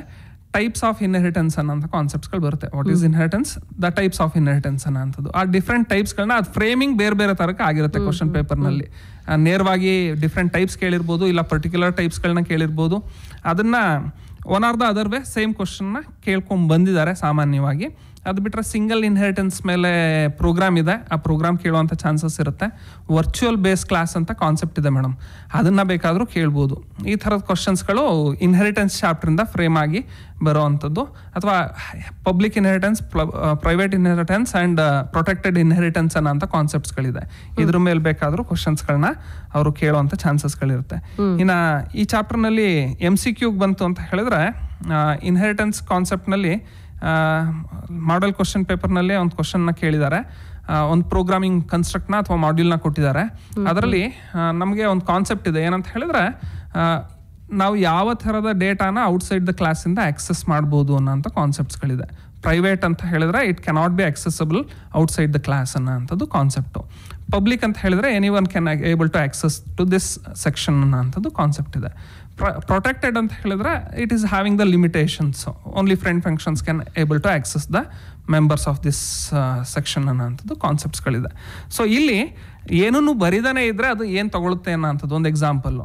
ಇಫ್ ನಥಿಂಗ್ ಈಸ್ ರಿಟರ್ನ್, ವೇರಿಯಬಲ್ನ ಡಿಕ್ಲರೇಷನ್ ಅನ್ನೋಂಥ ಕಾನ್ಸೆಪ್ಟ್ ಬರುತ್ತೆ. ನಾವು ಡೈರೆಕ್ಟಾಗಿ ವೇರಿಯಬಲ್ ಡಿಕ್ಲರೇಷನ್ ಮಾಡಿದ್ವಿ, ಪಬ್ಲಿಕ್, ಪ್ರೈವೇಟ್, ಪ್ರೊಟೆಕ್ಟೆಡ್ ಅಂತ ಏನನ್ನೂ ಬರೀಲಿಲ್ಲ ಅಂತ. ಆಗ ಬೈ ಡಿಫಾಲ್ಟ್ ಅದು ಏನಾಗಿರುತ್ತೆ ಅನ್ನೋಂಥದ್ದು ಕಾನ್ಸೆಪ್ಟು. ಬೈ ಡಿಫಾಲ್ಟ್ ಅದು ಪ್ರೈವೇಟ್ ಆಗ್ತದೆ. If nothing is return it is private ಅನ್ನೋ ಕಾನ್ಸೆಪ್ಟ್ನಲ್ಲಿ ಅದನ್ನು ತಗೊಳ್ತದೆ. ಅಂಥ ಕೇಸಸ್ನಲ್ಲಿ ಆ ಥರದ ಕ್ವಶನ್ಸ್ಗಳನ್ನ ತೊಗೊಬೇಕಾದ್ರೆ ಒಂದು ಮಾಡ್ಯೂಲ್ನ ಕೊಡ್ತಾರೆ, ಪ್ರೋಗ್ರಾಮಿಂಗ್ ಮಾಡ್ಯೂಲ್ನ. ಅದರಲ್ಲಿ ಕೊಟ್ಬಿಟ್ಟು ಈ ಸರಿ ಎಕ್ಸಾಂಪಲ್ ಇದರಲ್ಲೇ ಹೇಳ್ತಾ ಇರೋಂಥದ್ದು. ಸೊ ಕೊಟ್ಟಾಗ ಯಾವುದು ಇನ್ಹೆರಿಟಬಲ್ಲು, ಯಾವುದು ನಾನ್ ಇನ್ಹೆರಿಟಬಲ್ ಅನ್ನೋಂಥ ಕಾನ್ಸೆಪ್ಟ್ಸ್ಗಳಲ್ಲಿ ಕ್ವಶನ್ಸ್ಗಳನ್ನ ಕೇಳ್ತಾರೆ. ಸೊ ಅಲ್ಲಿ ಮೆನ್ಷನ್ ಆಗಿದ್ರೆ, ಮೆನ್ಷನ್ ಆಗ್ದೇ ಇದ್ರೆ ಅನ್ನೋಂಥದ್ದು. ಲಾಸ್ಟ್ ಒಂದು ಮಾಡೆಲ್ ಕ್ವಶನ್ ಪೇಪರ್ನಲ್ಲಿ ಇರೋ ಅಂಥದ್ರಲ್ಲಿ ಪ್ರೈವೇಟ್ ಸ್ಪೆಸಿಫೈ ಮಾಡಿಲ್ಲ, ಅಲ್ಲಿ ಕೊಡಬೇಕಾದ್ರೆ ಪಬ್ಲಿಕ್ಕು ಪ್ರೈವೇಟ್ ಅಂತ ಕೊಟ್ಬಿಟ್ಟು ಯಾವ್ದು ಇನ್ಹೆರಿಟ್ ಆಗುತ್ತೆ ಅಂತ ಕೊಟ್ಟಾಗ ಮಕ್ಕಳು ಅದನ್ನು ಅರ್ಥ ಮಾಡ್ಕೊಂಡಿದ್ರೆ ಮಾತ್ರ ಬರೀದಕ್ಕೆ ಚಾನ್ಸಸ್ ಇರುತ್ತೆ. ಬರ್ದಿಲ್ಲ ಅಂದರೆ it is by default it is a private ಅನ್ನೋಂಥದ್ದನ್ನು ಥಿಂಕ್ ಮಾಡ್ಕೊಬೇಕು. ಒಂದು ಎಕ್ಸಾಂಪಲ್ ಅಪ್ಲಿಕೇಶನ್ ಲೆವೆಲಲ್ಲಿ ಹೇಗೆ MCQ ಕ್ವಶನ್ಸ್ಗಳನ್ನ ಅವ್ರು ಕೇಳ್ತಾರೆ ಅನ್ನೋಂಥದ್ದಕ್ಕೆ ಒಂದು ಎಕ್ಸಾಂಪಲ್ಸ್ಗಳನ್ನ ನಾವು ಹೇಳುವಂಥದ್ದು. ಇದು ಇನ್ಹೆರಿಟೆನ್ಸ್ ಚಾಪ್ಟರ್ನ ಇನ್ನೂ ಡಿಫ್ರೆಂಟ್ ಟೈಪ್ಸ್ ಆಫ್ ಕ್ವಶನ್ಸ್ಗಳನ್ನ ಫ್ರೇಮಿಂಗ್ ಮಾಡ್ತಾರೆ. ಸೊ ಇದು 6 ಮಾರ್ಕ್ಸ್ಗೆ ವೆಯ್ಟೇಜ್ನ ಕ್ಯಾರಿ ಮಾಡ್ತದೆ. ಮುಂದಿನ ಚಾಪ್ಟರ್ ಬಂದು ಪಾಯಿಂಟರ್ಸ್ ಅಂತ ಹೇಳಿ. ಪಾಯಿಂಟರ್ಸ್ ಅನ್ನೋ ಅಂಥದ್ದು 11th ಚಾಪ್ಟರ್ 4 ಮಾರ್ಕ್ಸಿಗೆ ವೆಯ್ಟೇಜ್ ಕ್ಯಾರಿ ಮಾಡ್ತದೆ. ಒಂದು MCQ ಕ್ವಶನ್ ಇರುತ್ತೆ ಹಾಟ್ಸಿಂದ, ಇನ್ನೊಂದು ಶಾರ್ಟ್ ಆನ್ಸರ್ ಇರ್ತದೆ ಅಪ್ಲಿಕೇಶನ್ ಲೆವೆಲ್ಲಿಂದ. ಸೊ ಇದರಲ್ಲಿ ಡಿಫ್ರೆಂಟ್ ಹೇಗೆ ನಾವು ಪಾಯಿಂಟರ್ ಅಂತ ಹೇಳಿದ್ರೆ ಡೆಫಿನೇಷನ್ ಹೇಳ್ತದೆ, it's an variable which holds the address of the another variable ಅನ್ನೋ ಕಾನ್ಸೆಪ್ಟ್ನ ಹೇಳ್ತೀವಿ. ಸೊ ಇದು ಡೈರೆಕ್ಟ್ ಕ್ವಶನ್ಸ್ಗಳಾಗ್ತದೆ. MCQನಲ್ಲಿ ಕೇಳಬೇಕಾದ್ರೆ ಪಾಯಿಂಟರ್ ಜೊತೆಗೆ ನಾವು ಯೂಸ್ ಮಾಡುವಂಥ ಸಿಂಬಲ್ಸ್ಗಳಿರ್ಬೋದು, ಅಥವಾ ಅದನ್ನು ಹೇಗೆ ಅಸೈನ್ಮೆಂಟ್ಸ್ಗಳು ಮಾಡ್ತೀವಿ ಅನ್ನೋಂಥದ್ದು ಇರ್ಬೋದು, ಯಾವ್ಯಾವ ಸಿಂಬಲ್ಸ್ನ ಪಾಯಿಂಟರ್ ವೇರಿಯಬಲ್ ಡಿಕ್ಲೇರ್ ಮಾಡೋದಕ್ಕೆ ಯೂಸ್ ಮಾಡ್ತೀವಿ, ಅಡ್ರೆಸ್ ಆಪರೇಟರ್ ಆಗಿ ಯಾವುದನ್ನ ಯೂಸ್ ಮಾಡ್ತೀವಿ ಅಂತ. ಆಸ್ಟರಿಸ್ಕ್ ಅಂತ ಒಂದು ಸಿಂಬಲ್ ಇದೆ, ಸ್ಟಾರ್ ಬರಿತೀವಲ್ಲ ಆ ಥರ ಕಾಣಿಸ್ತದೆ, but we are pronouncing it as a asterisk ಅಂತ ಹೇಳ್ತೀವಿ. ಸೊ ಪಾಯಿಂಟರ್ ವೇರಿಯಬಲ್ ಡಿಕ್ಲೇರ್ ಮಾಡಬೇಕಾದ್ರೆ we have to use the asterisk symbol. So pointer ವೇರಿಯಬಲ್ಗೆ ನಾವೇನಾದರೂ ವ್ಯಾಲ್ಯೂನ ಅಸೈನ್ ಮಾಡಬೇಕಾದ್ರೆ ಅಡ್ರೆಸ್ ಆಫ್ ಅನದರ್ ವೇರಿಯಬಲ್ನ ಅಸೈನ್ ಮಾಡೋದ್ರಿಂದ ಆಂಪರ್ಸೆಂಟ್ ಅಂತ ಒಂದು ಆಪರೇಟರ್ ಬರ್ತದೆ, ಅದನ್ನು ಯೂಸ್ ಮಾಡಿಕೊಂಡು ವ್ಯಾಲ್ಯೂಸ್ಗಳನ್ನ ಅಸೈನ್ ಮಾಡ್ತೀವಿ. ಸೊ ಈ ಥರದ ಕಾನ್ಸೆಪ್ಟ್ಸ್ಗಳನ್ನ ಅರ್ಥ ಮಾಡ್ಕೊಂಡಿದ್ರೆ ವಿದ್ಯಾರ್ಥಿಗಳು ಆ ಕ್ವಶನ್ಸ್ಗಳನ್ನ ಅಟೆಂಡ್ ಮಾಡೋದಕ್ಕೆ ಹೆಲ್ಪ್ ಆಗ್ತದೆ. ಕಾನ್ಸೆಪ್ಟೇ ಗೊತ್ತಾಗಿಲ್ಲ, ಏನೋ ಹೇಳಿದ್ದಾರೆ, ಸುಮ್ಮನೆ ಡಿಕ್ಲರೇಷನ್ ಮಾಡ್ತೀವಿ ಅನ್ನೋ ಇದ್ದರೆ ಆಗೋದಿಲ್ಲ. ಸೊ ಹಾಗಾಗಿ ಇಲ್ಲಿ ಅಪ್ಲಿಕೇಶನ್ ಲೆವೆಲಲ್ಲಿ ಬಂದಾಗ ಸೊ ನಾವು ಇಲ್ಲಿ ಹಾರ್ಟ್ಸಲ್ಲಿ ನೋಡಬೇಕಾದ್ರೆ ಹೈಯರ್ ಆರ್ಡರ್ ಥಿಂಕಿಂಗ್ನಲ್ಲಿ ಮಕ್ಕಳುಗಳಿಗೆ ಐಡಿಯಾಸ್ಗಳಿದ್ರೆ they can able to answer this question paper ನೋಡ್ತಿದ್ದ ಹಾಗೆ ಎಲ್ರಿಗೂ ಅನ್ಸುತ್ತೆ ಈಸಿ ಇದೆ, ಅಟೆಂಡ್ ಮಾಡಿಬಿಡ್ತೀವಿ ಅಂತ.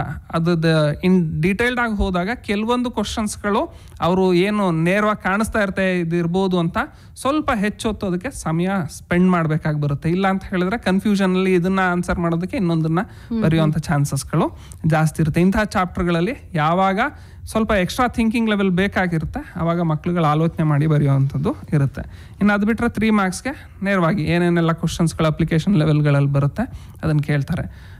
ಮೆಮೊರಿ ಅಲೊಕೇಶನ್ ಹೇಗಾಗ್ತದೆ, ಡೈನಾಮಿಕ್ ಮೆಮೊರಿ ಅಂದ್ರೇನು, ಸ್ಟ್ಯಾಟಿಕ್ ಮೆಮೊರಿ ಅಂದ್ರೇನು, ಈ ಥರದ ಕ್ವಶನ್ಸ್ಗಳನ್ನ ಕೂಡ ಫ್ರೇಮಿಂಗ್ ಮಾಡ್ತಾರೆ. ಪಾಯಿಂಟರ್ಸ್ನ ಹೇಗೆ ಡಿಕ್ಲೇರ್ ಮಾಡ್ತೀವಿ, ಪಾಯಿಂಟರ್ ವೇರಿಯಬಲ್ ಹೇಗೆ ಡಿಕ್ಲೇರ್ ಮಾಡ್ತೀವಿ, ಪಾಯಿಂಟರ್ ವೇರಿಯಬಲ್ಗೆ ಅಡ್ರೆಸ್ನ ಹೇಗೆ ಅಸೈನ್ ಮಾಡ್ತೀವಿ, ಒಂದು ಎಕ್ಸಾಂಪಲ್ ಎಕ್ಸ್ಪ್ಲನೇಷನ್ ಮಾಡಿ ಅನ್ನೋಂಥದ್ದನ್ನು ಕೇಳುವಂಥ ಚಾನ್ಸಸ್ಗಳು ಕೂಡ ಇರ್ತದೆ. ಅರೇ ಆಫ್ ಪಾಯಿಂಟರ್ಸ್ ಅನ್ನೋಂಥ ಕಾನ್ಸೆಪ್ಟ್ಸ್ಗಳು ಬರುತ್ತೆ. ಆ ಪಾಯಿಂಟರ್ ರಿಲೇಟೆಡ್ ಆಗಿ ಸುಮಾರಷ್ಟು ಕ್ವಶನ್ಸ್ಗಳನ್ನ ಫ್ರೇಮ್ ಮಾಡ್ತಾರೆ. ಸೊ 3 ಮಾರ್ಕ್ಸ್ಗೆ ಚಾಪ್ಟ್ರಿಂದ ವೈಟೇಜ್ ಕ್ಯಾರಿ ಆಗ್ತದೆ. ನೆಕ್ಸ್ಟ್ ಚಾಪ್ಟರ್ ಬಂದು ಡೇಟಾ ಫೈಲ್ ಹ್ಯಾಂಡ್ಲಿಂಗ್ ಅಂತ ಹೇಳಿ. ಸೊ ಡೇಟಾ ಫೈಲ್ ಹ್ಯಾಂಡ್ಲಿಂಗ್ ಚಾಪ್ಟ್ರಿಂದ 5 ಮಾರ್ಕ್ಸ್ಗೆ ವೇಟೇಜ್ ಕ್ಯಾರಿ ಆಗ್ತದೆ. ಒಂದು 3 ಮಾರ್ಕ್ಸ್ ಕ್ವಶನ್ನು, ಒಂದು 2 ಮಾರ್ಕ್ಸ್ ಕ್ವಶನ್ಸ್ಗಳು. ಸೊ ಡಿಫ್ರೆಂಟ್ ಟೈಪ್ಸ್ ಆಫ್ ಫೈಲ್ಸ್ಗಳಂದ್ರೇನು, ಫೈಲ್ ಆಪ್ರೇಷನ್ಸ್ಗಳು ಏನೇನು ಬರುತ್ತೆ, ಫೈಲ್ ಓಪನಿಂಗ್ ಮೋಡ್ಸ್ಗಳು ಏನೇನು ಬರುತ್ತೆ, ನಾವು ನಾರ್ಮಲ್ ಆಗಿ ಪ್ರೋಗ್ರಾಮ್ ಬರೆಯೋದಕ್ಕೂ ಫೈಲ್ ಆಪ್ರೇಷನ್ಸ್ಗಳನ್ನ ಹೇಗೆ ಮಾಡ್ತಿದ್ದೀವಿ ಅನ್ನೋಂಥದ್ದು, reed, right, up and done ಅಂತ ಮೋಡ್ಸ್ಗಳಿರ್ಬೋದು, ಆರ್ ಎಲ್ಸ್ ಅದಕ್ಕೆ ಯೂಸ್ ಮಾಡುವಂಥ ಹೆಡರ್ ಫೈಲ್ಸ್ಗಳನ್ನ ನಾವೇನೆಲ್ಲ ಯೂಸ್ ಮಾಡ್ತಾ ಇದ್ದೀವಿ ಅದನ್ನು ರಿಲೇಟೆಡ್ ಆಗಿ ಕ್ವಶನ್ಸ್ಗಳನ್ನ ಡೇಟಾ ಫೈಲ್ ಹ್ಯಾಂಡ್ಲಿಂಗಿಂದಲೂ ಕೂಡ ಕೇಳ್ತಾರೆ. ಇದರಲ್ಲಿ 2 ಮಾರ್ಕ್ಸ್ದು 3 ಮಾರ್ಕ್ಸ್ದು 2 ಕ್ವಶನ್ಸ್ಗಳು ಕೇಳ್ತಾರೆ. ಟೆಕ್ಸ್ಟ್ ಫೈಲ್ ಅಂತ ಬರುತ್ತೆ, ಬೈನರಿ ಫೈಲ್ ಅಂತ ಬರುತ್ತೆ, ಸುಮಾರು ಡಿಫ್ರೆಂಟ್ ಕಾನ್ಸೆಪ್ಟ್ಸ್ಗಳಿದೆ. ಸೊ ಎಕ್ಸಾಂಪಲ್ಸ್ಗಳನ್ನ ಎಲ್ಲಾನು ಎಕ್ಸ್ಪ್ಲೇನ್ ಮಾಡಕ್ಕೆ ಹೋದರೆ it takes a lot of time ಅನ್ನೋದಕ್ಕಾಗಿ I am taking some of the examples ಅದರಲ್ಲಿ ತೊಗೊಳ್ತಾ ಇದ್ದೀನಿ. ಸೊ ಅದ್ರ ಮೇಲೆ ರಿಲೇಟೆಡ್ ಆಗಿ ಟೆಕ್ಸ್ಟ್ ಫೈಲ್ನ ಹೇಗೆ, end of the text file ಹೇಗೆ, ಬೈನರಿ ಫೈಲ್ನ ಹೇಗೆ ಐಡೆಂಟಿಫೈ ಮಾಡ್ತಾರೆ, ಟೆಕ್ಸ್ಟ್ ಫೈಲ್ ಹೇಗೆ ತೊಗೊತೀರಾ ಅನ್ನೋಂಥದ್ದು ರಿಲೇಟೆಡ್ ಆಗಿರ್ಬೋದು, ಫೈಲ್ ಓಪನಿಂಗ್ ಮೋಡ್ಸ್ಗಳಿರ್ಬೋದು, ಇದನ್ನೆಲ್ಲ ಕೇಳುವಂಥ ಚಾನ್ಸಸ್ಗಳು ಈ ಚಾಪ್ಟರ್ಗಳಿಂದ ಇರ್ತದೆ. ನೆಕ್ಸ್ಟ್ ಕ್ಯಾರಿ ಆಗ್ತಾ ಇರೋಂಥದ್ದು ಇದೆಲ್ಲನೂ ಕೂಡ ನಾವು C++ ಕಾನ್ಸೆಪ್ಟ್ಸ್ನಲ್ಲಿ ಇದಿಷ್ಟು ಚಾಪ್ಟರ್ಗಳನ್ನ ಈಗೇನು ರಿವ್ಯೂ ಆಫ್ C++ ಇಂದ ಸ್ಟಾರ್ಟ್ ಮಾಡಿ ಇಲ್ಲಿವರೆಗೂ ಹೇಳಿದ್ವಿ, ಇದೆಲ್ಲ C++ ರಿಲೇಟೆಡ್ ಆಗಿರೋಂಥ ಕಾನ್ಸೆಪ್ಟ್ಸ್ಗಳು. ಫಸ್ಟು ಏನು 4 ಚಾಪ್ಟರ್ಸ್ ನೋಡಿದ್ವಿ ಅದೆಲ್ಲ ಕಂಪ್ಲೀಟ್ಲಿ ಡಿಫ್ರೆಂಟ್ ಥಿಂಗ್ಸ್ ಆಗ್ತದೆ. ನೆಕ್ಸ್ಟ್ 6 ಚಾಪ್ಟರ್ಸ್ ನೋಡಿರೋಂಥದ್ದು ಕೂಡ ಇದೆಲ್ಲ ಕೂಡ C++ ಕಾನ್ಸೆಪ್ಟಿಗೆ ಬಂದ್ಬಿಡುತ್ತೆ. ನೆಕ್ಸ್ಟ್ ಒಂದು ಕರೆ ಇದೆ ಸರ್. ನಮಸ್ತೆ. ನಮಸ್ತೆ ಮೇಡಮ್. ಪ್ರಶ್ನೆ ಕೇಳಿ, ತಮ್ಮ ಹೆಸರು ಹೇಳಿ. ನನ್ನ ಹೆಸರು ಭರತ್ ಅಂತ. ಮೇಡಮ್, ನನ್ನ ಪ್ರಶ್ನೆ ಬಂದ್ಬಿಟ್ಟು SQL ಚಾಪ್ಟರ್ ನಲ್ಲಿ ಆರ್ಟ್ಸ್ ಇಂದ ಯಾವ ತರದ ಕ್ವಶನ್ಸ್ ಕೇಳ್ತಾರೆ ಅನ್ನೋದು ಒಂದು ಪ್ರಶ್ನೆ ಮೇಡಮ್. SQL ಚಾಪ್ಟರ್ ಅಂತ ಬಂದಾಗ ಪ್ರಾಕ್ಟಿಕಲ್ ಅಪ್ರೋಚಸ್ಗಳು ಅದರಲ್ಲಿ ಜಾಸ್ತಿ ಇದೆ. ಪ್ರಾಕ್ಟಿಕಲ್ ಅಪ್ರೋಚಸ್ಗಳು ಜಾಸ್ತಿ ಇದ್ದಾಗ ನಿಮಗೆ ಪ್ರಾಕ್ಟಿಕಲ್ ರಿಲೇಟೆಡ್ ಆಗಿ ಏನು ಆಲ್ರೆಡಿ ಮಾಡಿರ್ತೀವಿ ಅದರಲ್ಲಿ ಗ್ರೂಪ್ ಫಂಕ್ಷನ್ಸ್ಗಳಂತ ಬರುತ್ತೆ ಮೇಡಮ್. ಅದು ಹಾರ್ಟ್ಸಿಂದಲೇ ಕೇಳೋವಂಥದ್ದು. ಹಾರ್ಟ್ಸ್ನಲ್ಲಿ ಇದು ಕಂಪಲ್ಸರಿ ಕ್ವಶನ್ ಇರ್ತದೆ. ಮಕ್ಕಳು ಟೇಬಲ್ನ ಹೇಗೆ ಕ್ರಿಯೇಟ್ ಮಾಡಬೇಕು, ಟೇಬಲ್ ಕ್ರಿಯೇಟ್ ಆದಮೇಲೆ ಅದ್ರ ಮೇಲೆ ಏನೆಲ್ಲ ಆಪ್ರೇಷನ್ಸ್ಗಳನ್ನ ಮಾಡ್ತೀವಿ, ಏನೇನು ಫಂಕ್ಷನ್ಸ್ಗಳನ್ನ ಯೂಸ್ ಮಾಡ್ತೀವಿ, ಗ್ರೂಪ್ ಫಂಕ್ಷನ್ಸ್ಗಳನ್ನ ಯೂಸ್ ಮಾಡೋ ಅಂದ್ಕೊಂಡು ನಾವು ಪ್ರೋಗ್ರಾಮ್ಸ್ಗಳನ್ನ ಬರೀಬೇಕಾಗಿರುತ್ತೆ. ಅವರೇ ಹಾಗೆ ಒಂದು ಟೇಬಲ್ನ ಕೊಡ್ತಾರೆ. ಸಾಮಾನ್ಯ ನೀವು ಅದನ್ನು ಇದ್ರನ್ನ ನೋಡಿರ್ತೀರ, ಯಾವುದೋ ಕ್ವಶನ್ ಪೇಪರ್ನ ಮಾಡೆಲ್ ಕ್ವಶನ್ ಪೇಪರ್ಗಳನ್ನ ಬಿಟ್ಟಿರೋದು. ಒಂದು ಟೇಬಲ್ ಕೊಡ್ತಾರೆ. ಆ ಟೇಬಲ್ನಲ್ಲಿ ನೀವು ಆಲ್ರೆಡಿ ನಿಮಗೆ SQL ಲ್ಯಾಬ್ ಮ್ಯಾನ್ಯುಯಲ್ಗಳಲ್ಲಿ ನೋಡಿರ್ತೀರ, ನಮ್ಮ ಕಂಪ್ಯೂಟರ್ ಸೈನ್ಸ್ ಫೋರಮಿಂದ ಕೊಟ್ಟಿರೋ ಅಂಥದ್ದು.